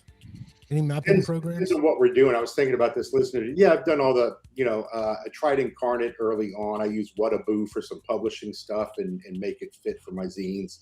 And I've also hand-drawn maps and people. I think there's a group of people out there, probably bald ones and ones with gray hairs on their head, which is pretty much everybody here in one way or another, who like to see hand-drawn maps, because it reminds us of when I started playing. This is what we did. We sat there and we hand-drew this stuff. And there's a certain nostalgia about it. But if I'm doing solo, which I just said recently, Flint got me inspired to go back and play some solo dark, and I want to do that real soon. But, I just sit there and I just draw a map out spontaneously on I have a little graph notebook. And my wife just gave me a Remarkable. You know what these are? It's kind of like an iPad thing. It only does limited stuff, but I can do things, email it to myself or Bluetooth. I can create maps, or I can write pages like a journal thing with a little pen. It's not backlit, like an iPad. It's kind of cool. So a variety of things. But if I had my druthers, I like moving faster in games. And next time I run Roll20 with some of us, I think I'm probably going to go easier. I'm going to opt for easier and faster than getting all hooked up. I don't like the high production value VTTs, just because I think that's a whole hobby in itself. And for me, there's no payoff for me. It doesn't do anything for me. So. Well, so I'm a sucker for pretty things. And I have so the only things I've really screwed with, so Dungeon Draft, here's the thing, I tried Dungeon Draft, and it was really for me it was just a little clunky. I need something. It is clunky. It was just clunky. What was the other one that somebody Somebody had mentioned that makes really beautiful maps. Roger mentioned Dungeon Alchemist. I haven't played. I have Dungeon I Alchemist. have Dungeon Alchemist too. Yeah, and it's nice. It is nice. That's the one on Steam, right? Yeah. Who's the Now- British guy with the channel that does the mapping? That he does the I mapping. don't know, but what I will say is that I bought Dungeon Alchemist and I bought Tailspire. Yeah. Yeah, so Tailspire is like a mapper and a VTT, and as cool as it looks, unless you're one of those guys that wants to do this, whatever scale Death Star Lego, you don't want to get Tailspire. Yeah. It is. I Well, mean, I don't like literally piece by piece. I actually don't like the style of it. Yeah, that doesn't. The style doesn't really. It's whatever it is. But practically, do you really want to spend hours piecing out, 2x2 tiles? It's just too much for most game masters, I think. Right. Dungeon Alchemist is a little different. One, it does a lot of stuff for you. Right. But I don't know. I think in it, I don't. What's the one, the VTT you said you used? Foundry. Yeah, Foundry. Yeah. But see, Foundry can import from Dungeon Alchemist. It can import from a bunch of other things. Right. So and you get the 3D with. Well, right, you can do the layered stuff. So like if you have roofs and stuff like that, it'll support that, or multi levels and things like that. That Dungeon Alchemist is doing. I think Foundry can import it. I haven't played with it in too long, but well, last night I made a city scene from the Veiled Society. Like I said, nobody was home. I was left to my own devices, and I made the street scene, that first street scene from B6, and it was really just a matter of counting boxes, making sure my scale was the same. Knocked it out, and it was a usable map. It was a rooftop map. It's like a rooftop chase, or there's a riot in the streets or what have you. It was usable. It took me 15 minutes. So I like it. If you're going to play online, it's a good way to go. Yeah, Roger says he just used Dungeon Draft to draw the hotel layout for CNY. Awesome. I am thinking about investing in a bunch of tokens and assets and everything else, though. I just don't know where to look. Yeah, so I do have a decent number of assets. Back when I played on Roll20 years ago, I used to buy. I always liked Gabriel Picard and kind of his styling for everything, and he's got like city sets and wilderness sets and hell and all sorts of stuff. And they're $5, and you get a whole bunch of PNGs, and you can download them.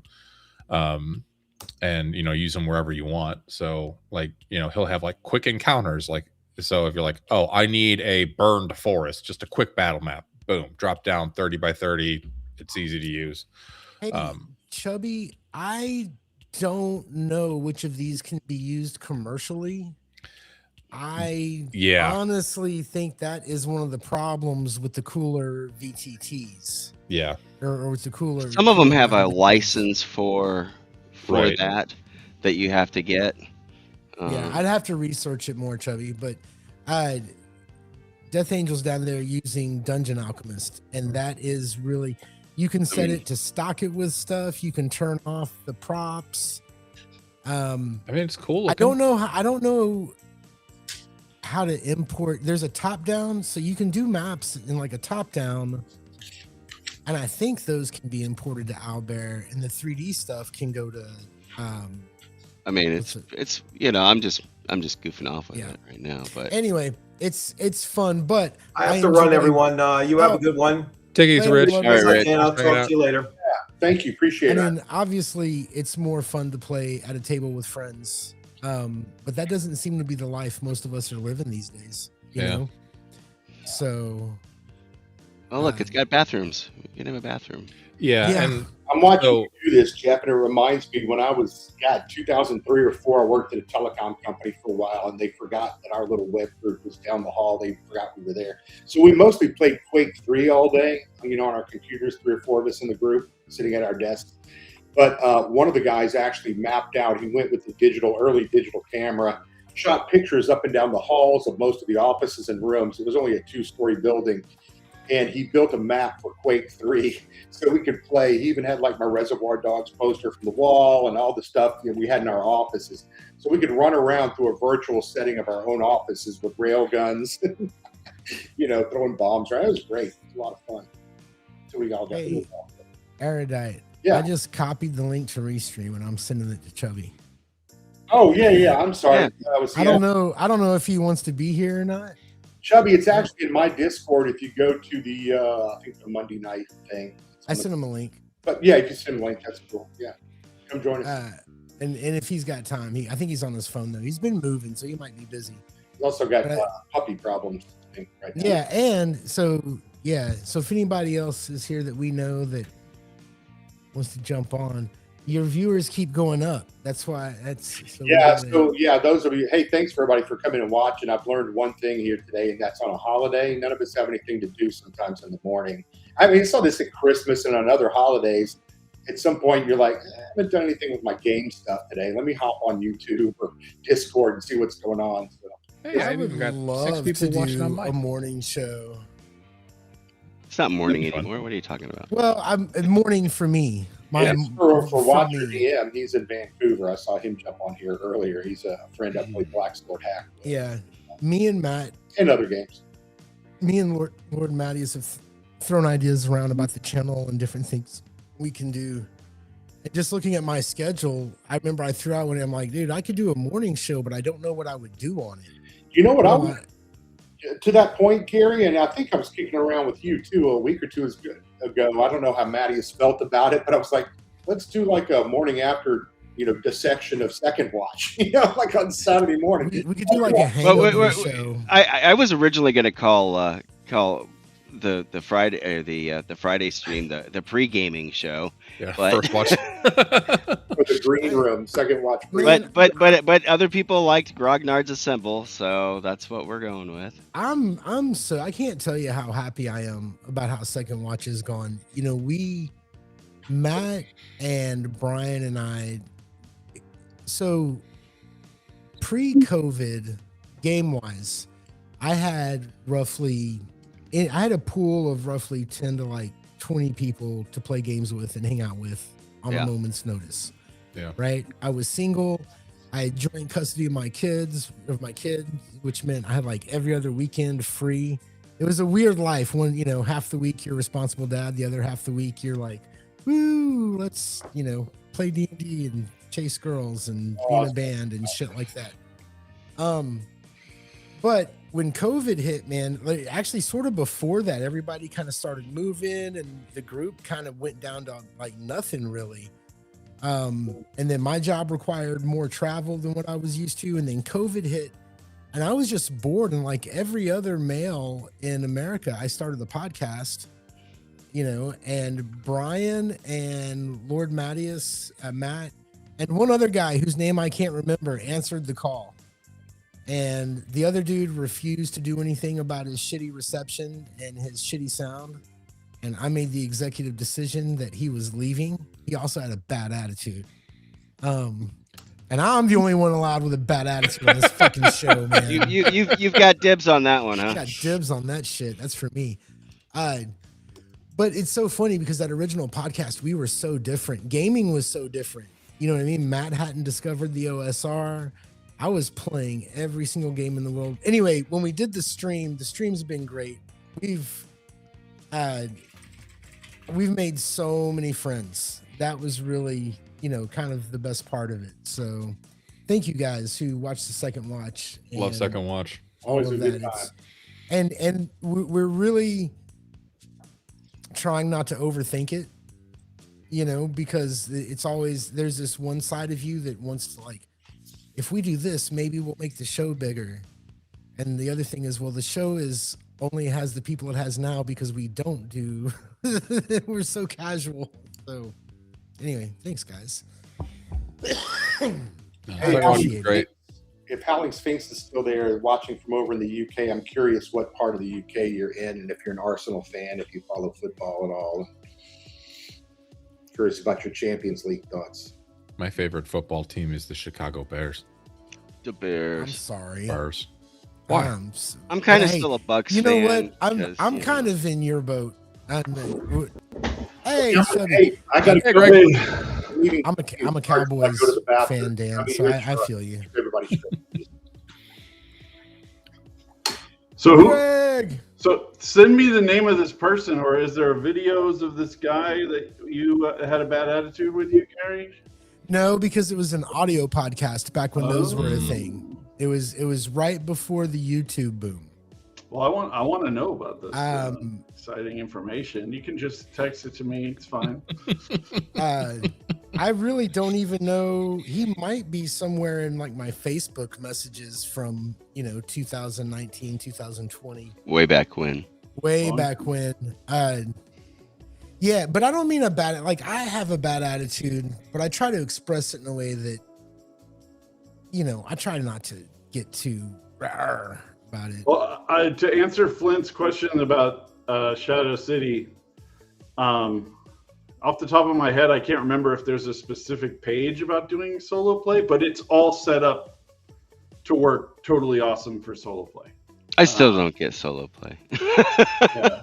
I might have to try it just maybe because I keep shitting on it, and I figure maybe I should try it. I'm kind of in your camp there, Gary. I probably should try it. Just I see the value of it for testing your own stuff if you're writing it, like what Chubby does, or maybe, but players are so squirrely. There's also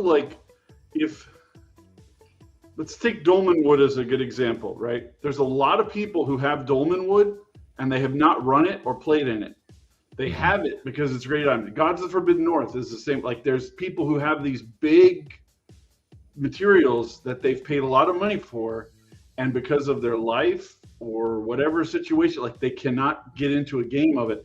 But if you could run it solo play, you can at least get value out of having the book, right? That was my thought behind what I did with Terra Invictus, because it's just there's so much that people don't use. They buy it and they can't even use it. Like if you can't run playing 6 games a week like Dan here, then maybe you're in 1 or 2 games a week and you're tapped out, but you still want to do this thing. Like at least you could do it on the side. You could do it on your lunch break at work, or you could do it on the plane, or you could do like on a train, anywhere, like Green Eggs and Ham. You Okay, Dr. Seuss. It's It's Dr. Funster. No, I always whenever I'm talking to somebody, I was like, "What are you working on now?" But I think we know exactly what Chubby's working on, and I'm curious as you come to the end of this Shadow Sun thing, you're getting ready to push it out the door. Have you already started thinking about what's next? Already have what's next. It's stalled because I couldn't come up with certain solutions, and I've come up with a lot of them now, but I was at kind of like it's not writer's block, it's like a designer thing. Like you can't figure out how to get the thing that you want to work with the mechanics the way it is. And so like I can sit down, I have very little trouble with writer's block.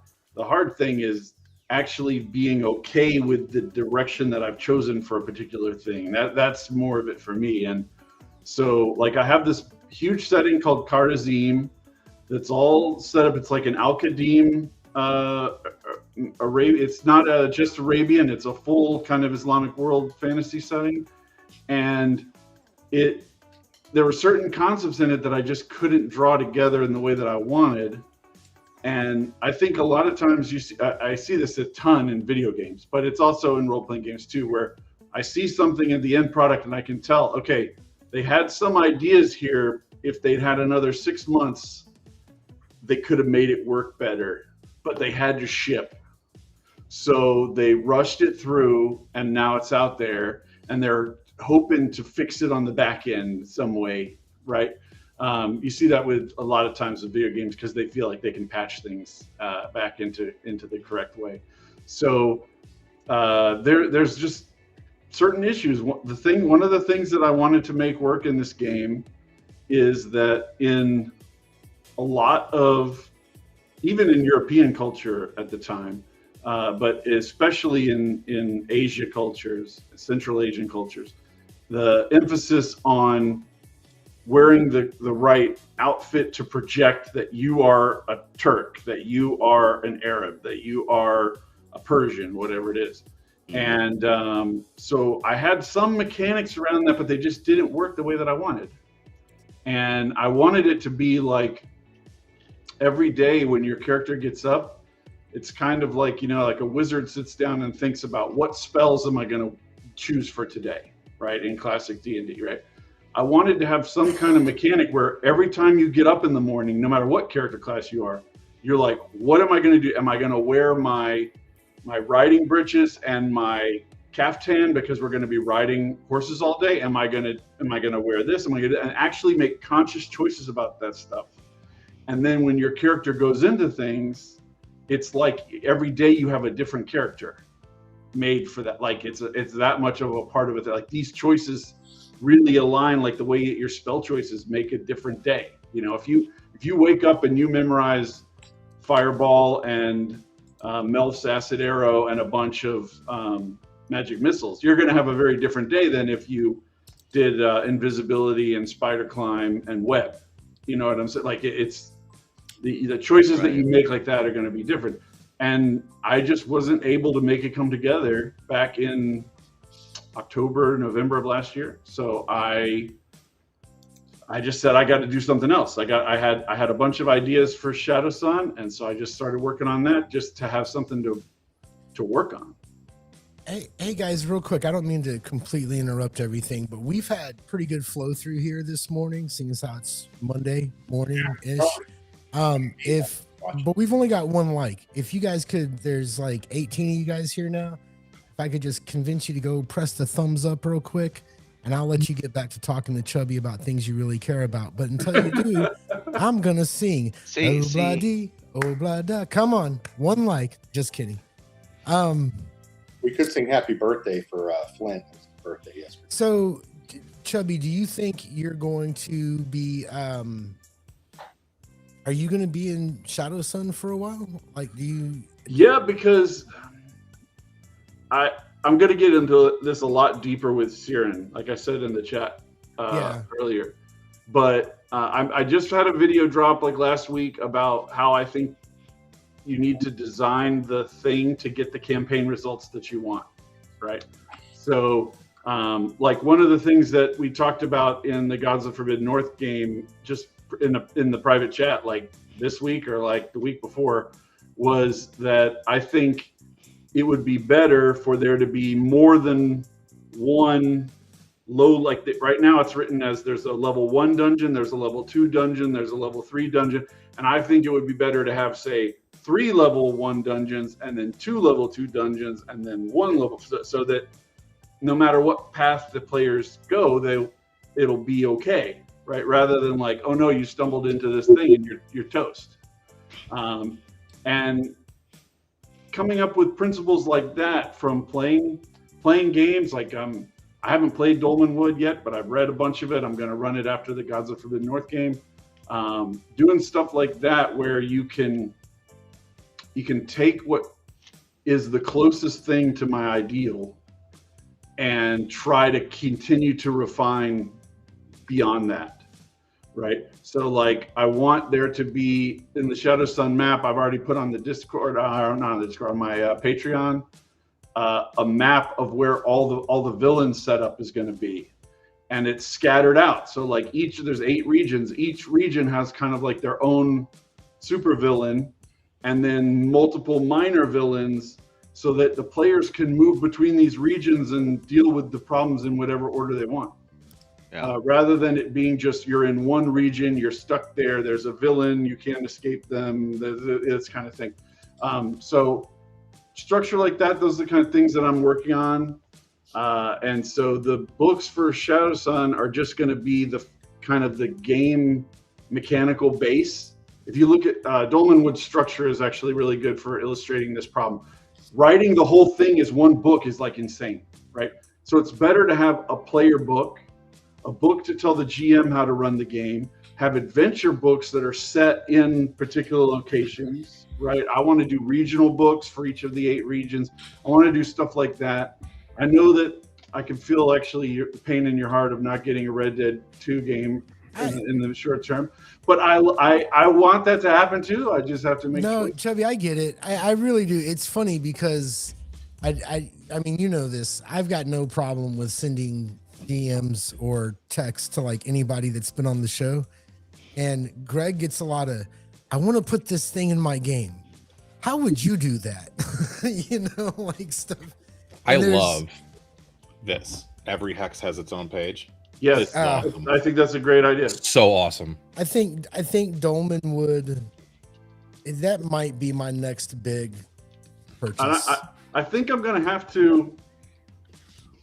I have to really consider whether the A5 format will work for a lot of this, how I can fit it in, because it's very difficult to do a certain level of scale in A5. It's just the page is not that big. And then there's issues of like, people don't think about this because they don't do their own layout most of the time. But in A5 layout, there's only so much that you can move around to accommodate art, right? Whereas in a large format, you could make it so that you're only covering half the page and then the bottom half is art, or you could create spaces in the middle of the page where you have art around the stuff. But with A5, it's very, very difficult to do that unless you like specifically commission the art in advance to make it work exactly. You know, it's just very hard. And so the flexibility of losing the 8.5 by 11, I didn't appreciate as much at the beginning of the Shadow Dark saga, but now that we're deep in it, I'm like, man, there's so many things I wish I could do that I'm just hamstrung by the A5 format. Somebody on my channel was asking about your Arabic setting, the Al Qadim thing. Kharazim. Yeah. They were asking if I'll see if I can find it here. It was up there a little bit. While you're looking, Jeff, hey, y'all say hi to Gabriel. I know some of you know him. Watch your DM over in Vancouver. Hell, I don't remember how we got connected, but I had him on the show a long time ago. And then we played Mythic Bastion Land. And what else did we play? We played Black Sword Hack now. I invited him into that game. So, actually, I think how you and I met is I commented on your video where you were talking about not liking funnels. And I said, and you said in that video, I've never tried one, but I don't like it. And I made fun of you for it. I was like, I'll run one for you, dog. And sure enough, I ran a funnel for you and your buddies. It was you and Hod Publishing and my buddy Mark. Yeah. And I ran you guys through Cave of the Slumbering Crawlers as a funnel. And, we had fun. It was a good time. And after that, it's just been gaming in good times. Yeah, now we talk about a lot of other stuff. But it's like, and these things worlds start colliding where you meet somebody through Second Watch. You somebody Gabriel, you Tankar or something, and then you become friends somewhere. So hey, Gabriel, real quick, I just have to say that I'm a real stickler. I hate guys who stream and have shitty sound. And is my sound bad? Incredible sound. You won. Thank you, man. Thank you so much. Thank you. You and I have similar opinions about the audio quality on YouTube. I can't handle it, man. Everyone getting the irony here, if you've watched the Second Watch, who has the most technical problems and I don't know. Lately, it's been Matt. So real quick, the technical problems were all due to they were not sound. Well, there was some sound. I got that shit ironed out. Why you got to bring that up? Man? Come on. Kind of right. Anyway, so I wanted to. I came on so I could speak briefly to my experience running Dolmenwood, because I've been running it for the last couple months now for a group of players, and it's been absolutely wild. I've been totally shocked at how ineffective the hex per page layout has actually been in prepping and delivering content. Like, it's great conceptually, and it's awesome for like reading and chewing the book. Like, it's dope. But actually, like, executing on a kind of unstructured, oh, they've gone and run off and done something, there is a lot of gaps there that have been really difficult to fill. Can you give one like specific example that we can use as a discussion point? Yeah, sure. So actually, I'll just tell you about the campaign real quick. So I started them in Langshorn with like a session 0, and they just kind of went and did some, I think they were doing some graffiti to kind of shit on Malbleed. And one of the PCs, dipped off. They were going to hide, and he ended up running off to a hex just west of Langshorn, ended up near a place called Langston, which is like it's described as a sunken city. It's like a city inside of a pool of water, and there's some bog corpses and stuff. And I was like, okay, I'm just going to roll a random encounter for this guy. He's out here at night. And so a bog corpse, sure enough, grabs him, snatches him, murders him. So session 0, we already have our first PC death, which was awesome. Excellent. Character makes a new, the player makes a new character, that character's brother, who now has to come and reclaim the estate. So there's great stuff there. Really, really awesome, juicy stuff, right? The next session, I've got a slightly different group. I think one of my PCs couldn't make it. I had another one add. They went and did Winter's Daughter. So that was great. Having the book, having it pop in right in 6-9, I think, is the hex, worked great. They come back, and the next session, they're like, well, I want to go do Langston now. But Langston is not an adventure. There is nothing there. So actually making a sunken church city with the bog, like all that stuff work, just wasn't in the book. And there's really nothing there to kind of support it outside of just this like paragraph of text, which again, super awesome, but definitely not like, oh, I'm just doing this now. And it is structured in a way that the PCs can just boom, like zip off.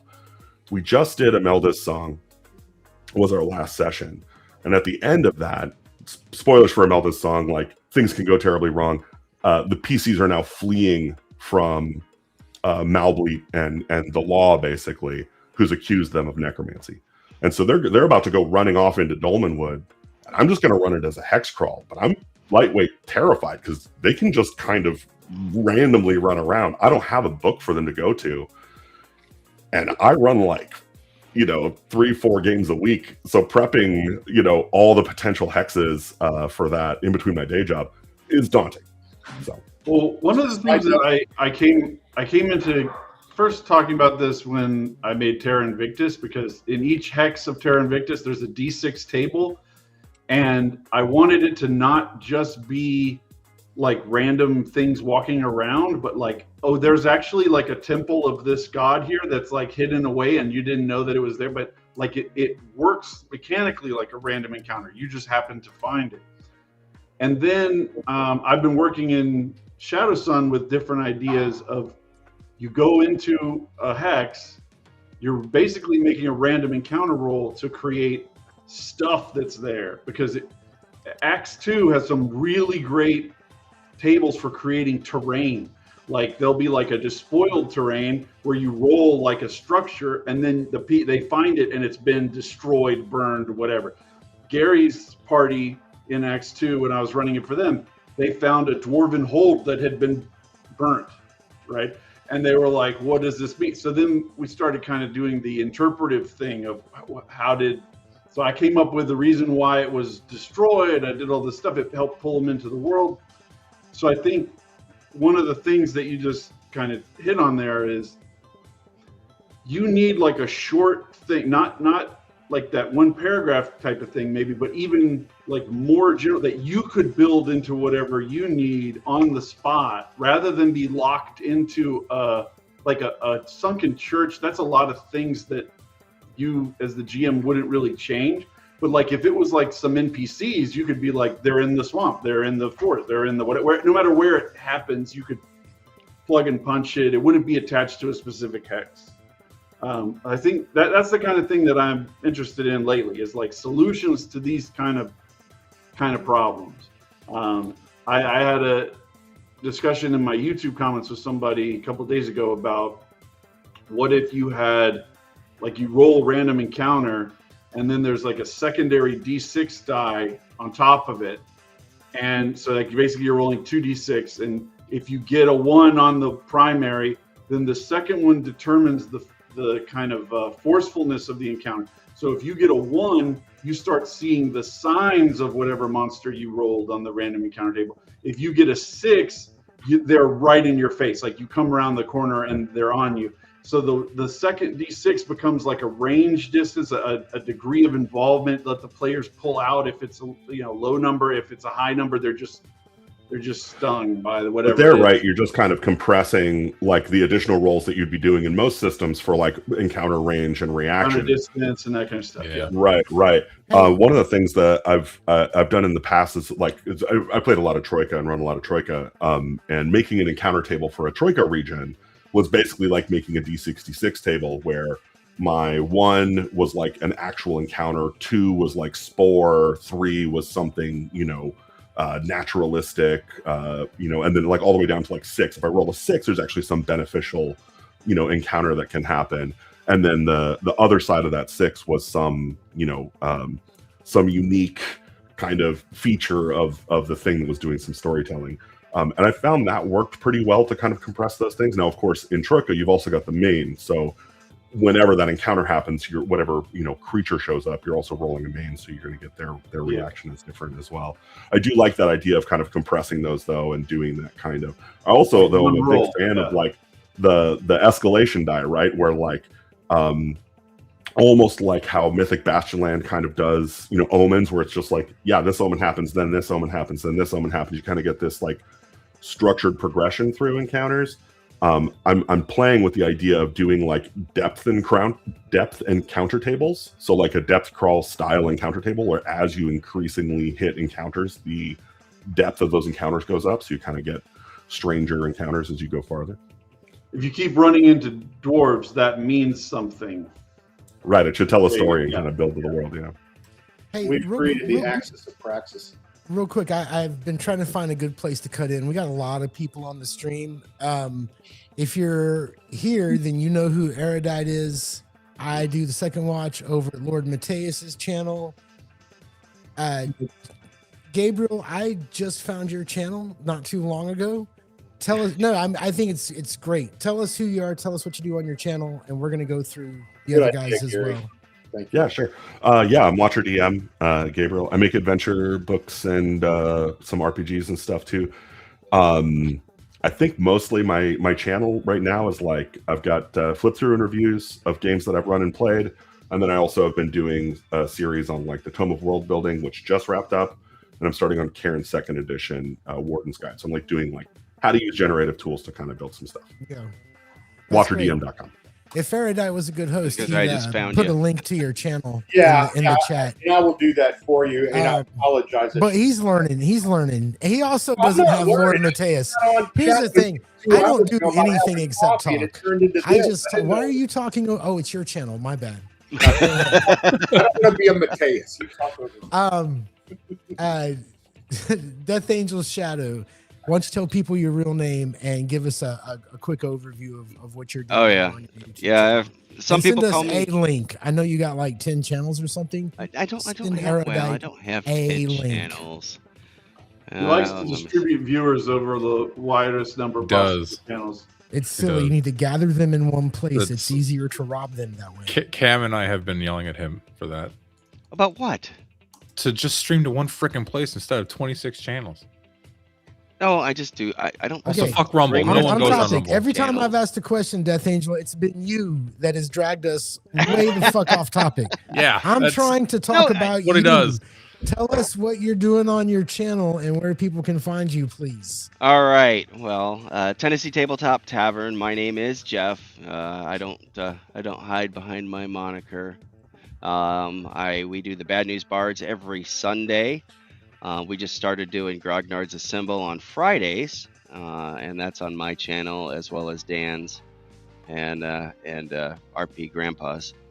And Bloodworth, we just added Bloodworth to that mix. So we're doing a Mondays, of course, we do the streams, and then I'm also on Sci-Fi Snobs channel, we do a Babylon 5 retrospective every Wednesday. So I keep pretty busy. All right, time's up. Dan, what you All got going on, man? I'm Dan. I'm a longtime live stream chat slumlord, recent live stream actual edition, and I'll probably make a video someday about something. Word.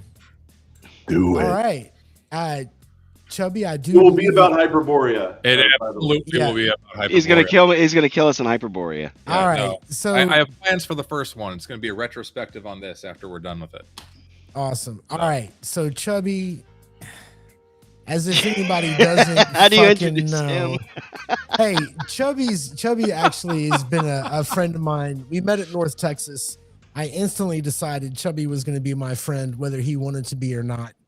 I do that to people.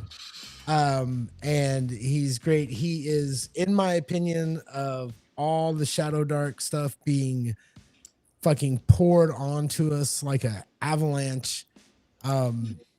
Chubby's is of a quality that is heads and tails above.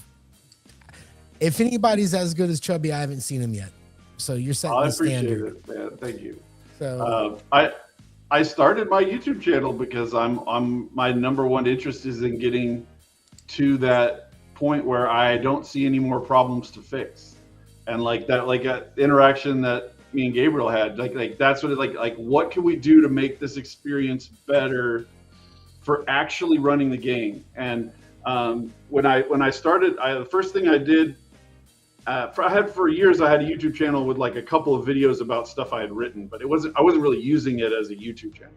And then I started playing Gods of Forbidden North, and it was like, I want to make a video as somebody who's actually played something about why I think it's good, because so many reviews and videos are people who've just skimmed through the book and they have no idea whether it works or not. Mm-hmm. And then they don't even notice problems that I actually noticed during the reading phase. And I'm like, okay, clearly you didn't read it that well. And so I made a review of Gods of Forbidden North where I was like, these are the things that I think are really, really, really good. And people accused me on my channel of like being a shill for Gods of Forbidden North. And I'm like, I'm just saying, like, this is one of the more closest things to what I think is actually the best stuff. So like I'm identifying a lot of things in it, and there's a lot of things I identify that are in other modules. It's just a useful example of it being in one place. And then there's things that I think are bad about it, but I don't rip into it because Rob is trying to do it the correct way. He's not like Wizards of the Coast who just happen to sometimes do some things good. So you know, like Rob is really working. Like one of the things that I've kind of gone back and forth with him on is he has at the beginning of Volume 1, when you first get to this Valkengard town, there's this idea that all these adventurers are going across the lake to this mega dungeon to get stuff. And then there's story stuff that meshes into that and whatever. But the actual mega dungeon is like, if you're not level 8 and you try to walk up to this place, you're going to get destroyed, right? So there's no way there's level 1 dudes getting to this place and just hanging out.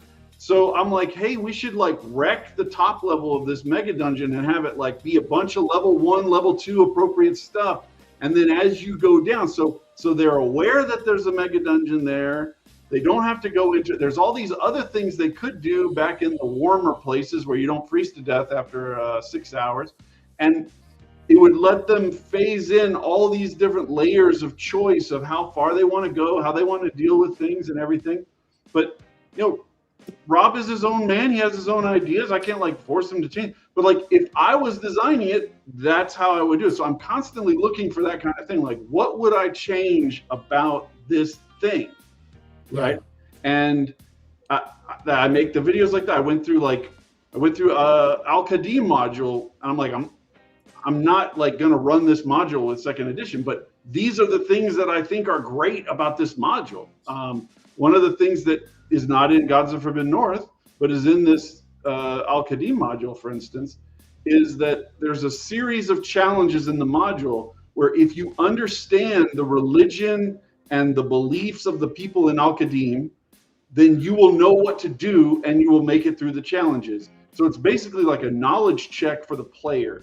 Do I know that I'm supposed to be nice to beggars? I run into a beggar. If I'm mean to the beggar, like a lot of players are instinctively inclined to do, then I get hosed. If I'm nice to the beggar, I walk right through the thing. So it's like a test of, do you understand this culture, this religion in Al-Qadim?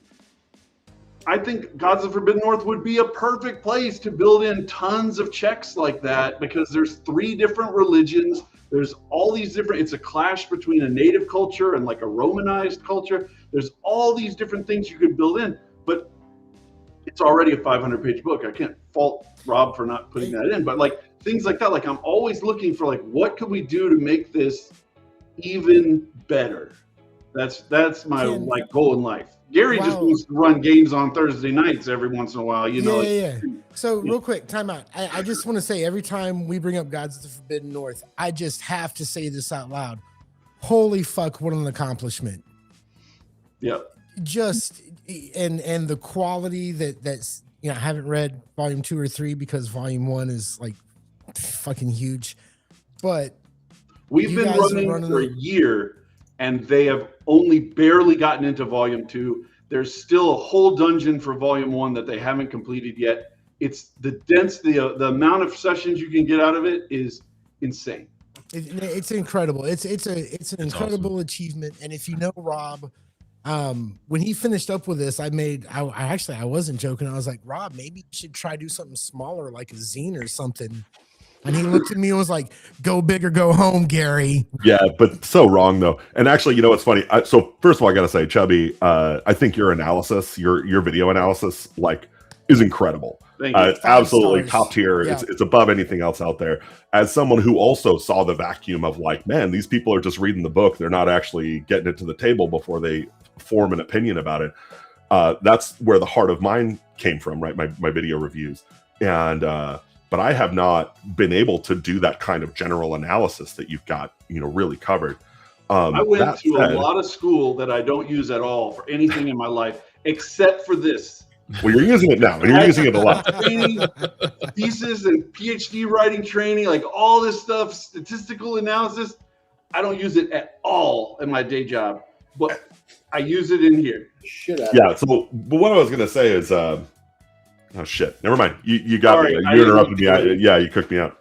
I'll remember at some point. Hey, I want to ask you, Gabriel. You're in Dolmenwood, or you're playing Dolmenwood now. I'm running it. Yeah. You're running it. Yeah. How? I've heard nothing but good things about Dolmenwood. You know, I mean, like I haven't heard any. But the first thing that almost sounded bad was you said a page per hex maybe doesn't help that it's much. It's not as pristine a prep environment as you may want. Right. Like I think as a. And I don't even think that was negative. I think you're just saying, hey, let me explain. It's not exactly recognize the challenges, right? Yeah. I think one of the things, like, so you were just actually, now I remember what I was going to say. So I haven't bought Gods of the Forbidden North, and I'm not going to. I already have a paperweight anvil block. It's called Arden Vol, right? Like, I don't have the time to read 500-page books. One of my favorite videos that Chubby Funster put out was, nobody cares about your word count, bro. And I was like, man, I love that. I got a lot of hate for that video. No, you know, but it's so accurate. And like, that was actually one of the reasons I even got into adventure design in the first place, is because I was doing, like, I've been running games for 30 plus years, right? Like, just having a great time, you know, scrapping some stuff together, maybe pull a piece here and there. But when I started, I was broke. I was a kid. I couldn't afford books, right? It's like, now you come into 2016, 2017, you know, I start running 5e. And I'm looking at these books. I'm like, 250 pages of some pretty dry, poorly written, really hodgepodge crap that I'm like, I would not try and pitch this to my PCs. I'm going to have to fix this if anybody's going to believe anything I say. Was that my stuff? No, it's the 5e stuff. Your stuff is way shorter. I didn't actually need the 5e stuff. My series where I analyzed Curse of Strahd, because I didn't get into a lot of the cognitive load discussion until after that.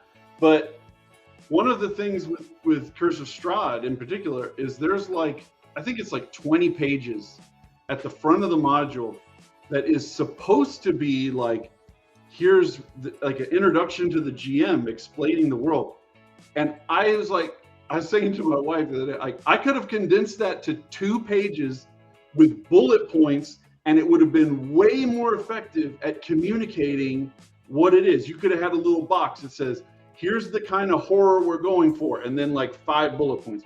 You could have had a little box that say, this is how you should run Valaki. This is how you should run Barovia. This is how you should run blah, blah. And for each town, like, these are the ways that the towns connect and do all this stuff, right?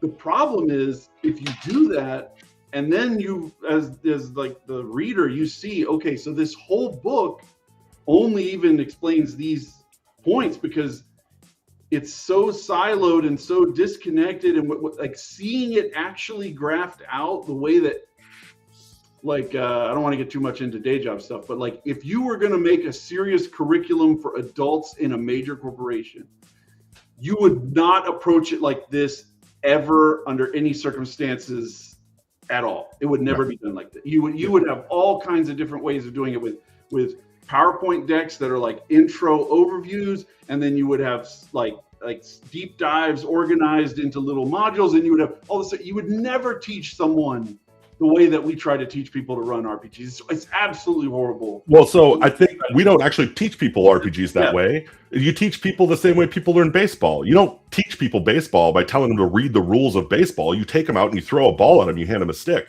right? And this is how we've historically, I mean, RPGs are a folk tradition, right? Yeah. So they're going to come from a table of storytellers, and everybody at the table is doing that, right? We're all doing that act. Yep. The point I was trying to make was, when I first started, back into this thing, and I was looking at these 250-page, 300-page books, I was like, well, I don't have time for this. I have a day job. I got a relationship. I got stuff I want to do. And so we started creating really much, much shorter form. And so like the first 12 or 13 things we ever made were all 5e pamphlets, like 1 page, both sides pamphlets. And they kind of suck. They're not great, right? They're first effort, but it was that kind of the thing that I've been trying to drive towards. Whereas you're going for that like perfection of, the removed all the obstacles thing, which I totally appreciate. I think it's the best effort you can make in that direction. Mine is very much in the how slim can it be direction, right? Like, how small can I make it? How narrow? How thin? Can we just get the most effective, punchiest words in there? And because of that, I don't write.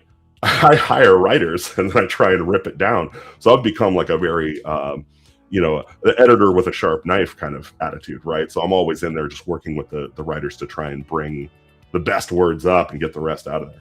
Yeah, I did a video recently with Gabriel on release they just did for 5e, right? Gabriel called it Privatized Little Hell, which is with tongue-in-cheek kind of look at what was it? Which you're poking fun at what the insurance corporate world, but yeah, an RPG setting kind of thing, set in hell.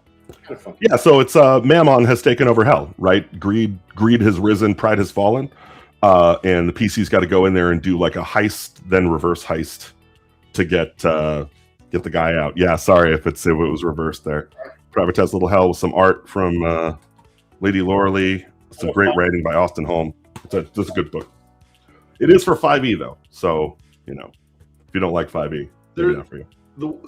My thought when you were saying everything you're saying, Gabriel, is there's like a range between me writing down exactly what you should say as the GM in the order you should say it, and then me providing you with the shortest possible stub of an idea that you develop out into whatever it is. Right. And somewhere in between there is the optimum thing. Maybe it varies slightly by people. There's people who need more, there's people who need less, but there's going to be some kind of optimum range, just like there's an optimum price to charge for your product if you experiment with different levels. And it's just the way that the world works. There's some kind of optimum level, and if we can move towards that, at least that would be it, rather than going in the opposite direction, making it so that it's even more complex, even more reading, because you don't need all that stuff. You don't need all that extra description.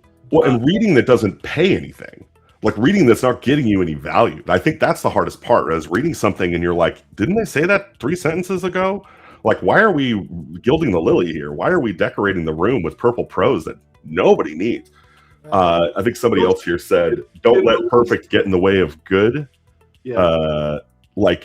And yeah, I'll tell you, as somebody who's done a lot of this now, the hardest thing is learning to finish. And if you can learn to finish, man, bro, like nothing can get in your way. Thank you. So Gabriel, listen, this is something I've been trying to get across on Second Watch. And I know I've said it a lot of times, but I don't think people are listening because everybody thinks that's not me. All right. When I was a kid, I wrote a song with some friends and we thought it was fucking great. Right? And then we put it in the set list in between two real songs. Our song was fucking horrible. Right? And it was not good. There was nothing good about it. I mean, all the chords fit, whatever, right? But it was not good. It was not good. And I see so much stuff out there, especially, and I'm not picking on Shadow Dark, but Shadow Dark is the game right now. We're like, take another week, take another month, straighten out your layout. Kelsey gave you a blueprint, especially for Shadow Dark. She gave you the layout. She gave you the fonts. Follow what she does. And there's so much stuff that just needs this much work. Yeah, you know, I agree. I also think like it is okay to walk before you run. It is okay to hit publish on something that is like not probably good enough for everyone else. And like getting used to the idea of people not loving your stuff or dropping a flop is something that's going to help you have the resilience to keep deploying. Like your first things are not going to be good. Like just objectively, there's zero chance that you're going to knock it out of the park on your first try. And if you are in that like 0.001% chance that it does happen, you should get over it pretty quick because your next thing's probably going to be pretty bad. Getting things right is an exercise of persistence, regular practice, constant analysis, reappraisal, and you have to be really honest with yourself about things that worked and didn't work. That's really, really hard to do. It takes a certain amount of self-awareness and reflection that isn't abundant. It's not common. Like it's an exercise unto itself. It's like working out.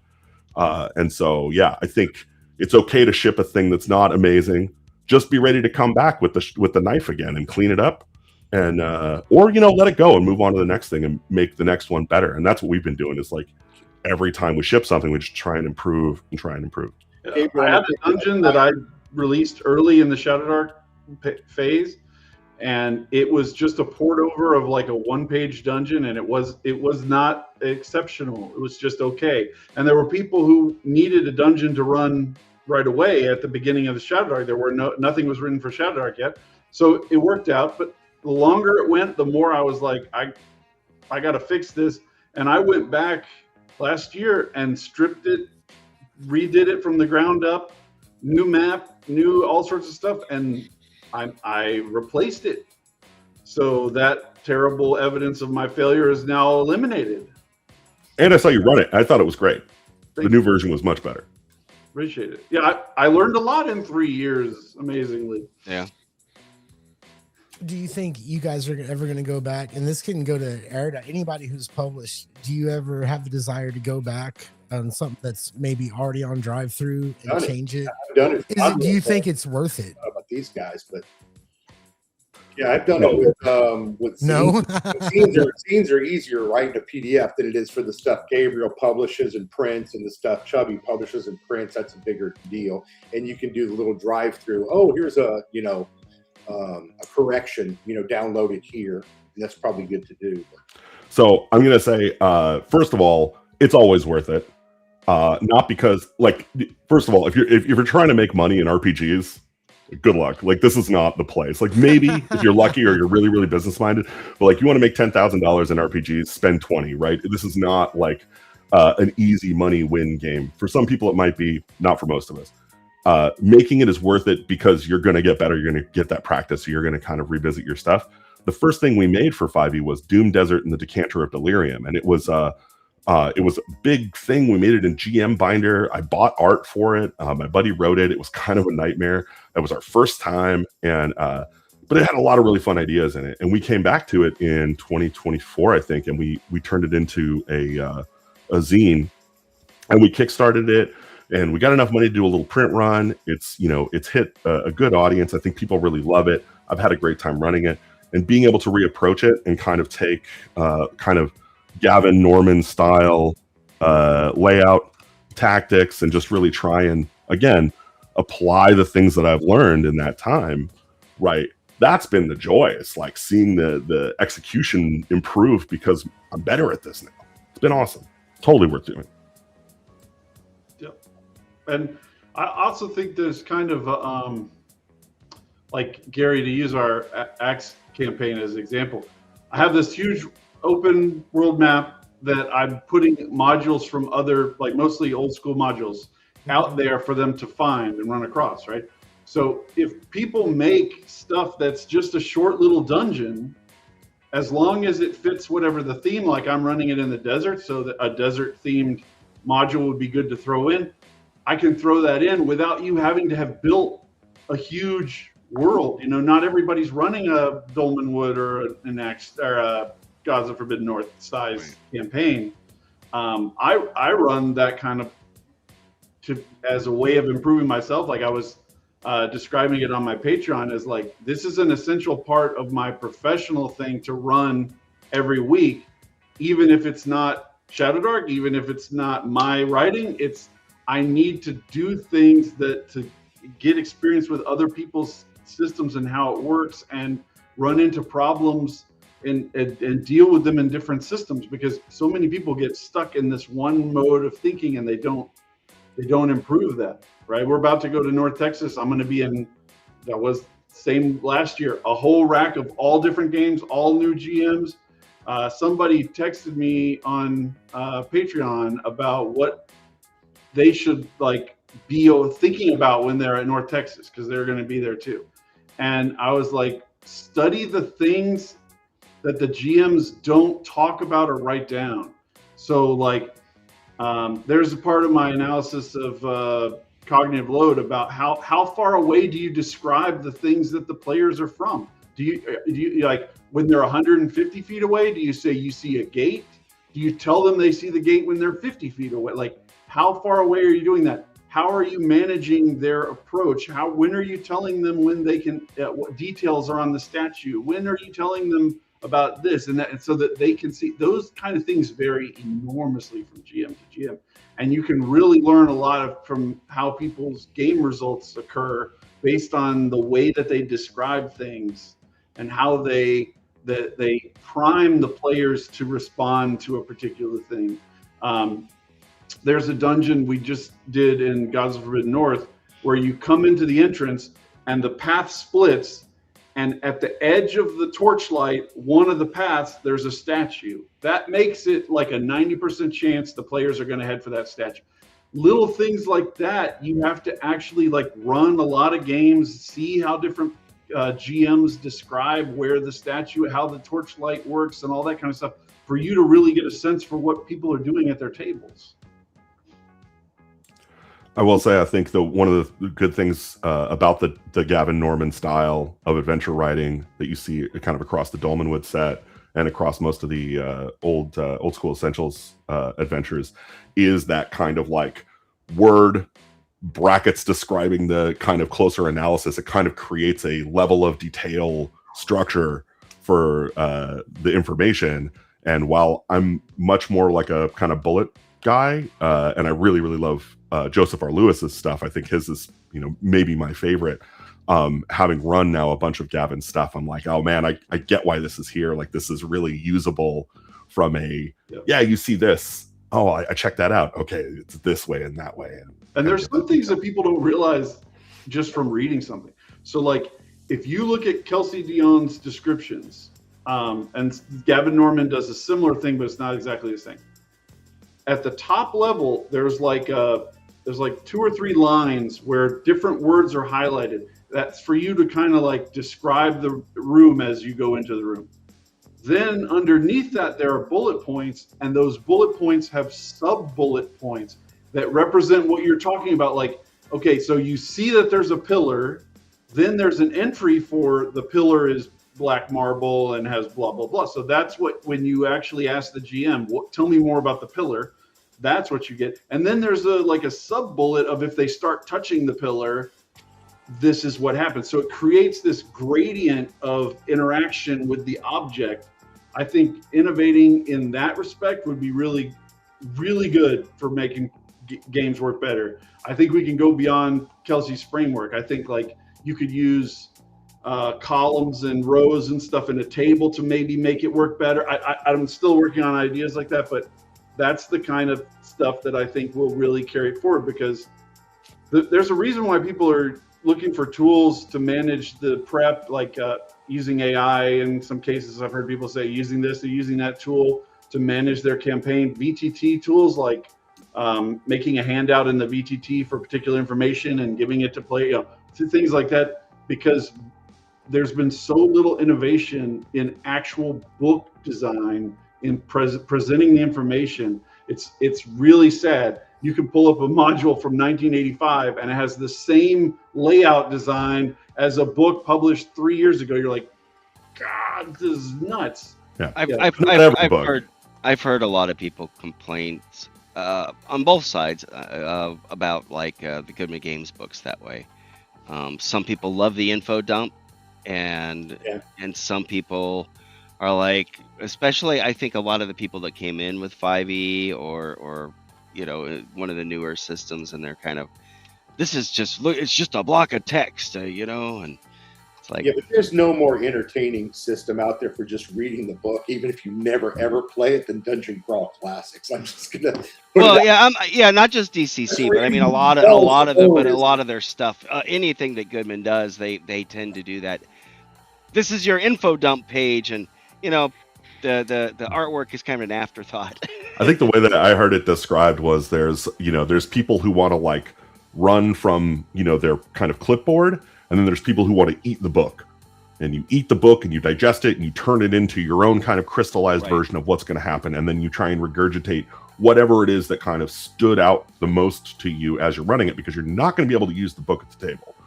Either you're going to write some notes, or you're going to draft something to kind of help you get there, or you're just going to let it spill out as you remember it, which I think both are valid. And I think when, like, let's be frank, right, in 2026, attention is capital. Like, that's all you've got is your attention, and everybody wants it.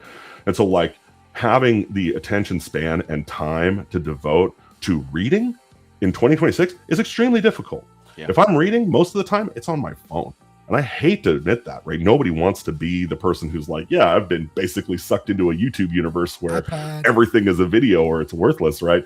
But like, the reality is that is the vast majority of young humans, for sure. Right.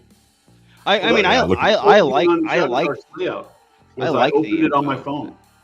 But I get where sometimes it's nice just to be able to take an adventure and hit the floor running, especially a one shot, or There's another component to this too, which like I think Chubby, you were kind of hitting this earlier. Systems are different, right? And they focus on different things in games, and so like if you want to really, I think, benefit from the breadth of this is a golden age, right? We're in a renaissance. There's so much stuff being published all the time, so many new ideas constantly being put out there. But if you want to benefit from all that, you're gonna kind of have your fingers in a lot of pies. You're gonna be trying out a lot of systems and doing a lot of different games. And so like, me personally, I'm running and playing in like just a ton of different games, from Mothership, Troika, 5e, Shadow Dark, OSE, Dolmenwood, this, that, right? All these different systems. And so having adventure content that is quickly digestible and can quickly be brought to the table, and I can quickly kind of figure out what's happening and what the nuances of the system are, is way more important to me than having something I can chill back with for a Sunday afternoon and kind of lounge around and breeze through, a couple hundred pages. There's also like a setting up the GM in a particular way. So like if there's a map with 5 dungeons on it, and if the players go to one of those dungeons, you need to really be prepped ahead of time by having devoured all the content. Then if the players start making choices to head in a direction you haven't prepped, the GM then gets the incentive to bend what the players want. Whereas if it's super easy for me to just flip the page and quickly run whatever it is that they choose, the players will end up getting practically at the table way more choice and a lot more flexibility, because I won't be trying to push them in a particular direction, right? And you can see that there's actually an alien module that I love. It's called Destroyer of Worlds, but it has a limited number of locations, and they really need to be approached in a particular order. A lot of them do. So the GM is trying to kind of guide the players in the right direction, when I would love for the GM to have much more free reign to just let them go explore this whole place. But because they can't, they have to do it in this order. Like I'm trying to give them information that will push them to go a particular way. I'm trying to come up with NPC interactions that make them go a particular way. And I just don't think that's good for the game. Even if you love long form reading, I don't think it's good for the game for the players to be dependent on you doing that long form reading first. Does that make sense? Yeah, there's better ways to convey information than giant blocks of text. And that's why I don't run Goodman modules for anything, because they're just giant walls of text. And I don't know. I think that's one of the reasons why I got, particularly the OSE, the OAR, the Original Adventures Reincarnated, is I wanted both the original reprints that was included in them, sometimes multiple versions of. I'm just glad I bought them for $35 on Amazon, and now they're like $250. I know. I told my wife, I said, if something happens to me, just so you know, let me show you what these are worth. Because it happens a lot, Squirrel, back on track. But so you liked having both the original and the new that they added to it in the same book. Well, yeah, in some cases they went back and they maybe fixed some things, and I, of course, I would turn around and probably convert that either into something like Shadow Dark OSE or into Castles and Crusades. Yeah. I'm going to run it in a different system. I'm not going to run it in 5e. I'm never going back to 5e. I don't think anyone here is. I play 5e. I'm playing 5e tonight. I hope you have fun. Man, I will. You know what? There's a good game in there. There is. There is. I'm going to tell you guys a little point. secret. From It level does not 1 to matter 6. what system you bring to the table. If you are playing with your friends, you're going to have fun. Yes. Like Truth. the most Truth. important thing about this game is that we're doing it together. So yeah, But- we could be playing, shoots and ladders for all I care. If I get to hang out with my friends and have a good time doing it, like we're good. There's a lot of truth to that. However, as the dungeon master, game master, who spends much more time in game than the players do. Right. And I also am of the belief that things like prep and character creation is a part of play. It is play. Sure. You are participating in the hobby. You are Agree. playing. Yeah, you're playing the game. So as the person who's having to run everything and keep the numbers and all that, I think some systems are easier to have fun with your friends with 100%. than other systems. 100%. And I think, there's another truth here, right? I don't just run games. I play a lot. And I do that very intentionally. And I'll play in games where I don't necessarily like what the GM is doing. I don't necessarily like what's happening at the table, or I don't even necessarily like the system. And I'll go through that exercise for myself so that I understand what the edges are of my preference. And I can understand better what I'm bringing to the table when I'm running different systems or playing different games or running things for people, because I want to know what a good or bad GM looks like from the player side of the table. I spent years and years being the GM thinking I was the best thing on earth, and I'm not. I was wrong, right? And I wouldn't have known that had I not spent more time on the player side of the table. And I think it's critical to do that and have that, again, that self-reflection and kind of self-awareness and open eyes. And playing in a 5e game, I see my buddy struggle. He's running it, right? And I watch him struggle with his prep. He's also having a lot of fun with his prep. Yeah. And then playing as a player, I find all the parts where I'm like, yeah, this combat's taken forever. Oh, my buddy over here is taking forever to make her decision. Actually, playing in Chubby's game, there's at least one thing I'm going to steal from him. And that's the way you handle mapping. In fact, this summer is the summer of D&D for the kids, and I've created 2 retainers that are basically Jay and Silent Bob. One is a torchbearer and one is a mapper. And so, but yeah, being a player, this is the year of me being a player. I've learned a lot. Yeah. What about mapping specifically? I'm curious.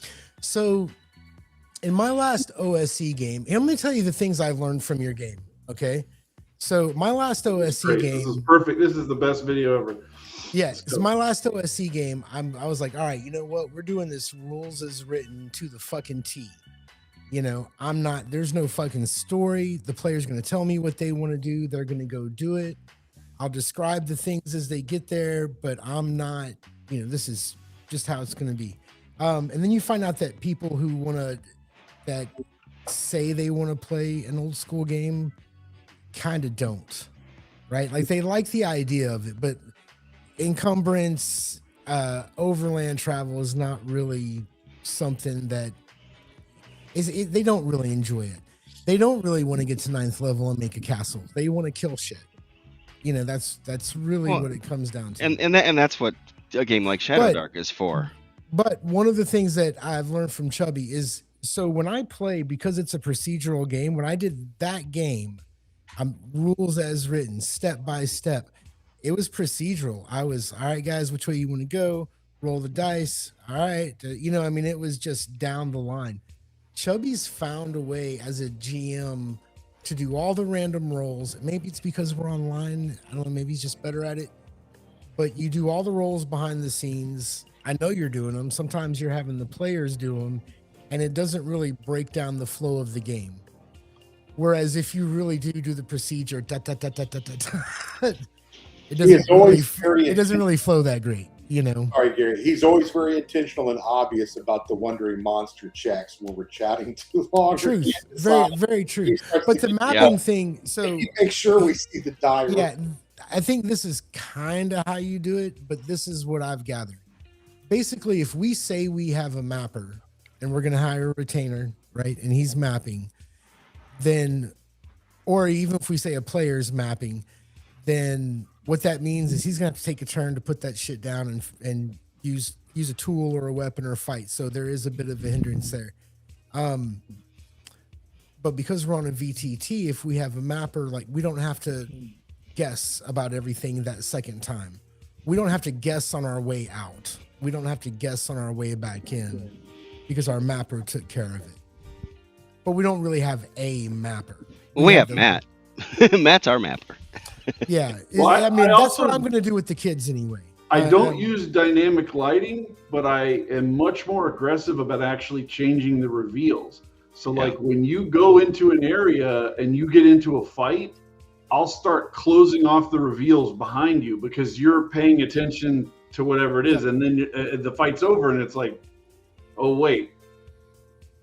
How do we get back out? Okay, well, we went over there, the stair was over there. So then they start doing that. And then we reveal some more. So I am giving them what I think a lot of people would have. There's too much. I'm showing them too much for a lot of people's opinions. But it's also not so little that they're constantly like concerning, spreading out, making notes or whatever. So it kind of like the balance so that it's the minimum drain on the. As I don't want them to be like mapping is a I drain, can't remember where we are or whatever. But except unless they deserve it, like if they really deserve it, then yes. But most of the time, I'm just like sweeping behind them, covering everything up. So they're like, well, crap. Okay, how are we gonna get out? And then if somebody is paying attention, then I'll leave the stuff behind them so they can see where they came before. But if not, you're screwed. Yeah. So I've recently been running His Majesty the Worm, and that game has a really unique take on all this stuff where you actually just give them the map. You just give the PCs the map, and they point on the map and say, "Yeah, we're going over here," and then you kind of play out the progression of them going there. So the whole concept of mapping is completely gone. The PCs are just going into this world of potential encounters and things happening. And I think that, you know, as a game that kind of bills itself, you know, as old school, at least in its stylings, it's really interesting that they were just like, and completely forget about maps. They don't matter, except that they are the most interesting thing at the table, right? You're handing over this thing that is beautiful visually, you know, absolutely is giving them tons of information that they can make decisions about. And I think that one of the interesting things about our discussions about mapping, right, is most of the decisions you're making are not about the information you have, it's about the information you don't have. And that means most of your decisions are pretty blinding. Oh, do you go left or right? Well, what's to the left? What's to the right? I don't know. Your light doesn't reach. Good luck. You know, is that an interesting decision? No. Real quick, it's been fun hanging out. I'm going to go have some lunch with the wife and do some family stuff. Man. Happy Memorial Day. Good chatting with y'all. Take it easy, everybody. Hell yeah, brother. Good to see you, Dan. Hell yeah, brother. Hey, I just want to jump in here real quickly. We can keep talking and all that. This was just like let's jump on and have coffee, me and Gary. Let's see if anybody else wants to come. And I'm so glad it kind of mushroomed on a holiday here in a good discussion. Lots of great topics. I don't even know what the hell to put in the show notes how to describe this, but it doesn't really matter. People are already watching. I think Memorial Day live stream is pretty cool. That's a good idea. Maybe 4th of July too. You know, before start that night, nobody really has anything to do. Well, I'd like to get some ideas from you guys. I had this idea before. It fits in with what Gabriel was just saying. One of the things when we started running Gods of the Forbidden North is that he had a GM map and a player map. A classic breakdown, we've seen all before. But the problem was that his player map didn't have certain things on it that I thought they should really know from the beginning. Like, not just the starting town, but like they should know that there's a second town, that there's a road to that town, that there's a Native American town that's up here, and you can go up there. Not Native American, Inuit, but yeah. You can go up there and like, so I just opened the map up in Photoshop and I copied it the way so that it would work. And then I made it, but it made me think about like, what if some people do this with dungeon tiles or geomorphs, but I feel like that is randomized and I don't want to do it random. But what if you break up the map on the surface level by hex, on an underground level by maybe like some kind of, not an exact room shape, but some kind of grid shape that you're dropping in, and then you're revealing them as they go through. So like right now they're looking at the map, they see a woods. If they go and explore that, you drop like what's essentially a token from a VTT perspective. It drops and it covers up the hex, and it shows that hex actually has a tower in the middle of the woods. But you couldn't see that until you went into. So as you go through the campaign, the main map that you keep going back to for your overland travel keeps getting these hex tokens essentially added on to add detail level to it, rather than just like putting dots on it like in Roll20 and be like, you know, this is the castle of whatever. And I think you could do the same thing in dungeons, and it just would need to be organized differently from a hex map. But that way, the players would always have the map in essence. They know the shape of the land. They know roughly the shape of this space in the dungeon, but they're like revealing it through exploring these tiles or hexes. Yeah, I think that's a cool idea. I think the problem I probably have with it is that like it's very reliant on VTT text, yes. Right? Yeah. Whereas like most of the games that I run and play are in person. So like the vast majority, and having run a number of campaigns now where mapping, like I ran Black Marsh. I think you guys have had Rob Connolly on the show a few times, right? I've had him. Yeah, great stuff. Huge fan of his work. I'm sitting right over there, all those beautiful maps. Yeah.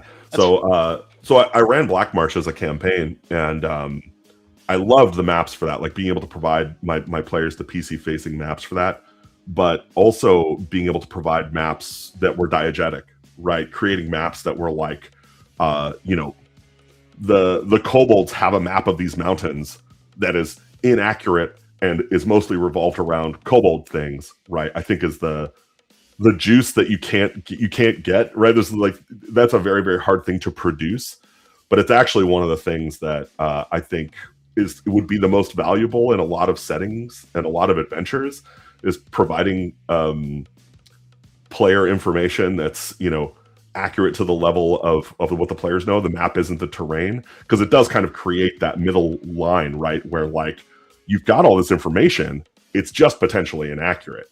So you can make decisions based on information you have. It's not completely black box, right? I thought about doing that with monster information. Yeah, you might be finding stuff out. Players get some monster information, but like a significant portion of it is wrong. Right. And it's because it's coming from the reports of rando people who are coming back from fights or, you know, escaping from these monsters. So there's this thing that they describe as being just a horrible, eats everybody. It's like it's a herbivore, but they were terrified of it and ran away, so they didn't know that would have, so that kind of stuff, like, but it would be very hard to produce from a writing perspective content that you didn't know would be as useful as other things you could be writing. No, totally agree. Yeah, it's a challenge. All right, guys. I gotta get out of here because I'm gonna go pick up this table for my part maps. of me wants to see how long we can keep this You going. guys can keep on going. I've got a stream in an hour. It's just you leaving? Get the fuck out of here. Yeah, No, but I'm just everybody kidding, pops off man. one at a time, and then it's just me and Gary again at the end, just staring at the wall. Yeah, you guys just cycle people out, and then after I'm done with this Untold Destiny game, you know, and don't forget tomorrow Agile Monk is launching Zendria and Concerns. Oh, yeah. And there's a whole bunch of us that are doing streams all day long on it. So, Cool. any rate, Death Angels, well, you can find him on one of his 175 YouTube channels. I only have Tennessee Tabletop Tavern. Suspiciously, there's only one Rumble channel though. Anyway, all right. I think we posted Have fun, man. Because I know how to do Rumble, believe it or I think not. we posted everybody's channels here to go follow. Yeah. If you watch anyone else, We'll see you guys. Amen. Hey, thanks for having me on, guys. Greg, I would really love to hang out with you sometime and throw some dice and Are you chat going to some be in more. North Texas? I can't remember. No, dude. I am non grata in the United States. They don't let me pass the border anymore. So Oh, wow. I'm Canadian only. An insurgent. What'd you do, man? You didn't know What'd you do? What didn't I do, brother? I was in the U.S. for 40 fucking years. I really tore up the rug before I left. Oh shit. Yeah. Yeah. Not that big of a deal. Basically, if you've done anything in the United States and are not a permanent resident alien anymore, which I'm not because I turned in my green card when I moved up here, you have to get a criminal waiver if you're going to return. And currently, I'm not really relying on the legal systems of the United States to play impartially with people who are immigrants with the last name Hernandez. We're trying to keep your kind out, bro. Exactly. You're a fucking troublemaker. Oh, the worst kind. With that deep reverb in his voice, you just know he's up to something. Yeah, no, you should hear my maniacal, wicked laugh, man. It's it's villainous. My party is always like, oh shit, he's gonna do it again. All right, You're welcome on my tables, bro. Cool, man. Hey, you're on Discord, Gabriel? Yeah. At Watcher DM. What do you do? What do you got every other Thursday? Let's see. So Thursdays are my date day with my partner. But we've been doing like eating all of our meals together on Thursdays and Sundays. But she's actually going to be going out of town for I think the summer. So yeah, if you're looking for a player, they just killed almost all their entire party in Acts 2. So there you go. Yeah, they decided they were going to all go through this teleport and die, and Lord Mattias just stayed on the right side of the teleport, and he was like, I guess I'm the only one that made it. And then he just turns around and leaves after they don't come back. So there's fucking worse than that. That son of a bitch. Hey, I went into the portal, no problem. 5 gnolls want to come attack me. Roll a morale, to try to influence 6 rolls, whatever. 6 gnolls, whatever it was. I made I rolled a 12 or something. He rolled an 11 reaction roll. Yeah, so they were like, okay, they were going to stop and listen, but then Gary comes tumbling through the portal right on like that. Oh, let's attack! Classic. Well, listen, hey, you make certain. Look, Chubby's game is not a game where you really want to ride along backstory or anything like that. Yeah. But I did go from playing a Venturer, who was a lot of fun. He was a scheming little bastard. He was exactly what a Venturer should be. To playing a fighter because we needed muscle. And when I rolled up the template, it said Gladiator. And I got like the first thing I saw was that montage from Conan the Barbarian. Oh, where so I was like, dude, that's how he's gonna solve every fucking problem. That's how I'm playing this guy. So when I jumped through the portal after Erudite had made a pretty decent reaction check, I see 6 problems here. One of them is called I peace. just started swinging. Not only did I didn't even get to swing. I drew my sword, my second sword, and got cut down. In Gary's defense, technically his character was not present when the reaction roll was, so he didn't even know technically that there had been any parlay. So it would have been metagamey for him to have automatically assumed it was okay. We've been fighting. So I give him that as a defense. Yeah. Yeah, I mean, look, I'm a button pushing, lever pulling son of a bitch. So put my character in, coach. I'll make a backup. But yeah, I've been a GM for 30 years. Like, I don't care about these little freaks I'm making. I put them into the grist, man. Smear the walls with them. Let's do this. I prefer systems now where I just press a button and I get a random dude. I don't even have to think about the dude. Did I hear somebody here? Red Dead? You looking for Red Dead? Gary likes Red Dead. I like Red Dead. I was very much encouraging Chubby to do a sort of a Shadow Darky Red Dead style game. I had made up some trade dress as a sample, and Gary to fuck with me. Gary was very excited about it. You might be interested in a project I've been working on for a few years now, called Blood Prairie. It's Canadiana. It's not like American West, but it is. Right. It's Vampire Prairie, kind of Western. If you go to bloodprairie.com, actually, we're getting ready to kind of release the Ashcan. So yeah, it's going to be a free Ashcan player's book, and then that looks cool. Yeah, this is what I made up for Gary to get him excited. That's what does it. But yeah, if you go check it out, we're gonna have a GM's guide and creature catalog all coming out relatively soon. Like Austin wrote it years ago. We've been playing it for a while now, play testing it and stuff. Hey man, definitely. I'm on the website right now, and definitely feel free to reach out when you guys are closer to something, and we'll get you on the show. Oh, cool. Yeah, I mean we're pretty close now. We're just gonna be releasing it for really cheap or free, because we kind of want to get people playing it and getting feedback. And we'll probably kickstart in like 2028 or something if there's enough interest and excitement about it. What I really want to see is get some people making content for it, because I think it's a really interesting space to make content for, especially since like the way the summoning and the magic works is very unique. And I think people could really get a. Yeah, Gary, that's a great idea though with Second Watch, because Gabriel's one of those friends he's over in this group here, and then you guys are a different group over here, and now those groups are cross pollinating. He would be a solid guest. Well, I got to tell you, we I don't want to call it networking, because I fucking hate that. I don't work behind the desk, but it is always a good idea to make friends. Yeah, and in high places. And I think I'm pretty good about making friends. The problem is since I started doing the show and it's done fairly well, the real problem is that you find that in this hobby, you have a bunch of introverted, non-friend making type people. So it has become a challenge, sometimes to cross lines. Yeah, crossing the streams. Yeah, I mean, it's funny. I'm a pretty affable guy. Like I don't I have no problem making friends or being social or anything. But I agree, the introverted nature of the hobby has largely kept me from making close friends within the hobby. So like Mike's one of the few friends kind of in the YouTube and dungeon space that been able to like hang out with and spend time with. Will over at Runeforge Gaming's been really kind, and I hang out with him. I'm always in these discords, and I'm in the creator spaces like all the time. I'm working with people to do game jams. We just did the Trip Tech game jam for Mothership.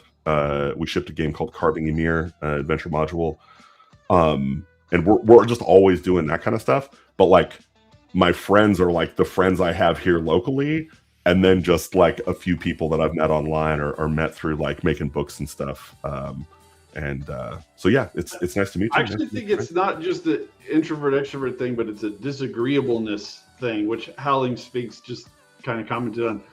There's this really great talk from Steve Jobs about how focus is about saying no. He's doing one of those big Apple conventions, and somebody was complaining about that they canceled some project, and he was like, look, we can't make everything simultaneously. Yeah, we can only make the things that we've chosen not to say no to. Like, so the more things we reject, the tighter our focus will become on the things that we do want to do very well. And if we have people, 5 people working on this and 5 people working on that, then it spreads that focus out, and we need to bring it in. Now, I think in order to get to the point where you're producing a huge amount of content yourself, like not necessarily Gods of the Forbidden North level of content, but like a significant amount of stuff, you have to say no to so many things. You have to just say, I'm not going to get into that game. I'm not going to get into that game. I'm not going to do this. I'm not going to do that. And the more you do that, you get a refined taste. That taste makes you reject even more things. So eventually you get to the point where you're like, I don't have the bandwidth to do Alien and Mothership. So since I'm already into Alien, I'm just not even going to get into Mothership. Like, I don't have the time to do it. I'm into this, but I'm not going to be into that. And so it creates these barriers. And then the more you do that, the more you're prone to insult the things that you're not into and be like, well, I'm not going to, 5th edition sucks ass, so I'm not going to do it, or blah, blah, blah, because you've chosen to do something else. And I think that, and then the people who are really successful in kind of a marketing sense, a lot of times have really spicy takes, and that's why they get that circulation. But then that makes it very hard for them to collaborate with people. If I've come out and said, Gabriel's stuff sucks because blah, blah, blah, blah, blah, mine is way better, then it's very hard for me to meet up with Gabriel and talk about doing a joint thing together. That's just reality. That's actually not true. You can tell like, well, let me make it better, bro. But I am a collaborator, right? Like, I am very much like, and in fact, one of the reasons the whole thing even kicked off was I was like, I want to make adventures, but I don't feel like a strong writer. So I reached out and was like, hey, do you know how to write? And my buddy Austin was like, yeah, I'm a technical writer. I was like, great. You ever want to write an adventure? He's like, yeah, let's do this. So I started working right away collaboratively, because in my mind, no human endeavor has ever accomplished anything when it was done alone. Yeah. Right. Like, the pyramids were built by a lot of people, right? Anything of any significance has always had a lot of hands and eyes on it. And so learning to become a good collaborator to me is a more valuable tool than me actually learning how to read or write or draw. Not to say that I don't practice all those things, because I do want to become the kind of person who can deliver, award-winning. I think my stated goal is I want to deliver award-winning RPG content within my lifetime. Right.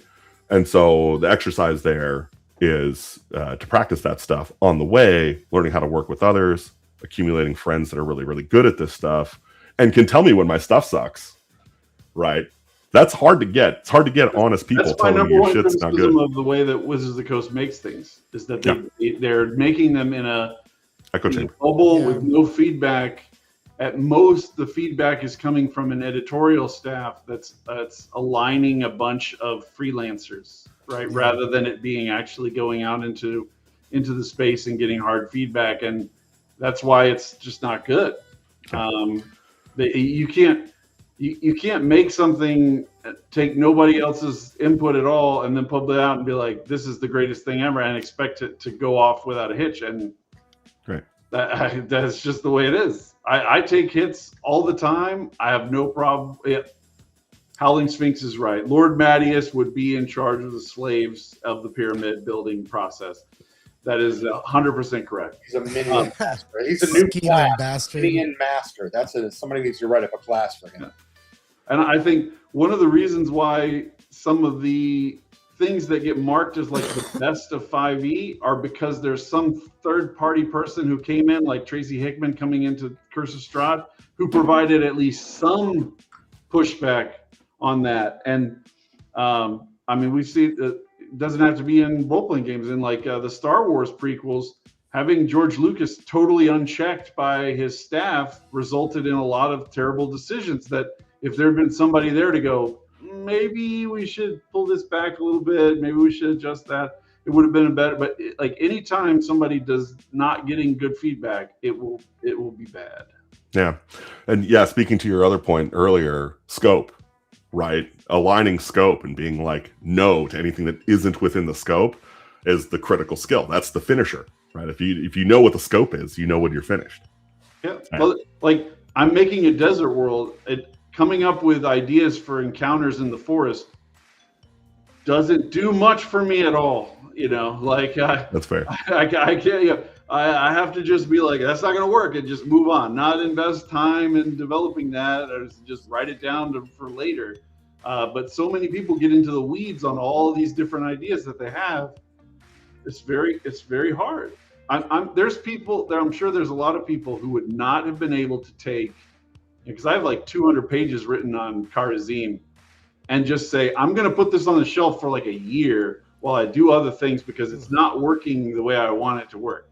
There's a lot of people who would have been like, I'm going to publish it even if it doesn't work exactly the way I want it to work because I need it for some reason. You know, it's very hard to hold yourself to that standard as a publisher. And how many projects have they published where you're like, man, they should have spent another 6 months or a year working on this and polishing it up. Yep. All right, I got a piece, guys. It's been nice hanging out. Later, Gabriel. See you later. Erudite, is this a good time for us to wrap it up, or do you want to keep going? No. I think we can go. I already got one look in the door for my wife. Like, going, are we gonna eat lunch, or you were having? I'm gonna say I've only got so many hours before the pack comes back. Right. No. So hey, no good, huh? This was a lot of fun. I've pitched a morning show or a morning-ish show to Matt like 100 times, and he's like, "Nope, nobody will watch." I would have the same criticism. Yes. Yeah. Well, and then I went over, and he's like, "Yeah, but it's a holiday." And I'm like, "Yeah, but how many of you guys are retired or work from home or don't do shit during the day?" This is like noon to 3 for West or East Coasters. I mean, it's not morning. Yeah, it's before 5 o'clock. Yeah, we're at 3 hours and 6 before 5 p.m. I know that you live in a different, time universe over there in Texas. I live in the Gary time zone. That's what most people don't understand. What time zone are you in? Mine. But I'm always on time. I'm never late. Punctual. I like that about you. Anyway, guys, this has been fun. I look forward to hanging out with both you monkeys at North Texas here. Coming up, a couple weeks, right? Yeah, it's fast. I think there's only one more second watch before that weekend, and it's over. So I'm glad you guys got to meet Gabriel as well. Yeah, he's a good guy. My house is emptying out, Mike. My printer is wrong way. My printer is back here, and all the books are gone off this bookshelf. There's just this stuff that needs to be packed. Yeah. We're trimming it down. And next weekend is the final exodus to the Outer Banks, and then I will be free of Georgia at last. It has been way too long. I've been in Georgia for 41 years now. Yeah, we leave here June 27th, and we'll be driving over with the dog, and we're back and forth on, do we need to tow a 4x8 U-Haul, or can we get everything with the thing on top of the SUV? And my wife was just saying this morning, she's real into minimalization, and I am too. It's like, what can we do without? We really don't need that stuff we thought we'd need when we moved out of the house a couple of weeks ago. So it's good. We're doing the same process. So. I've never had more stuff personally than I do right now. And then with the rest, now I have a fairly large family for these days anyway.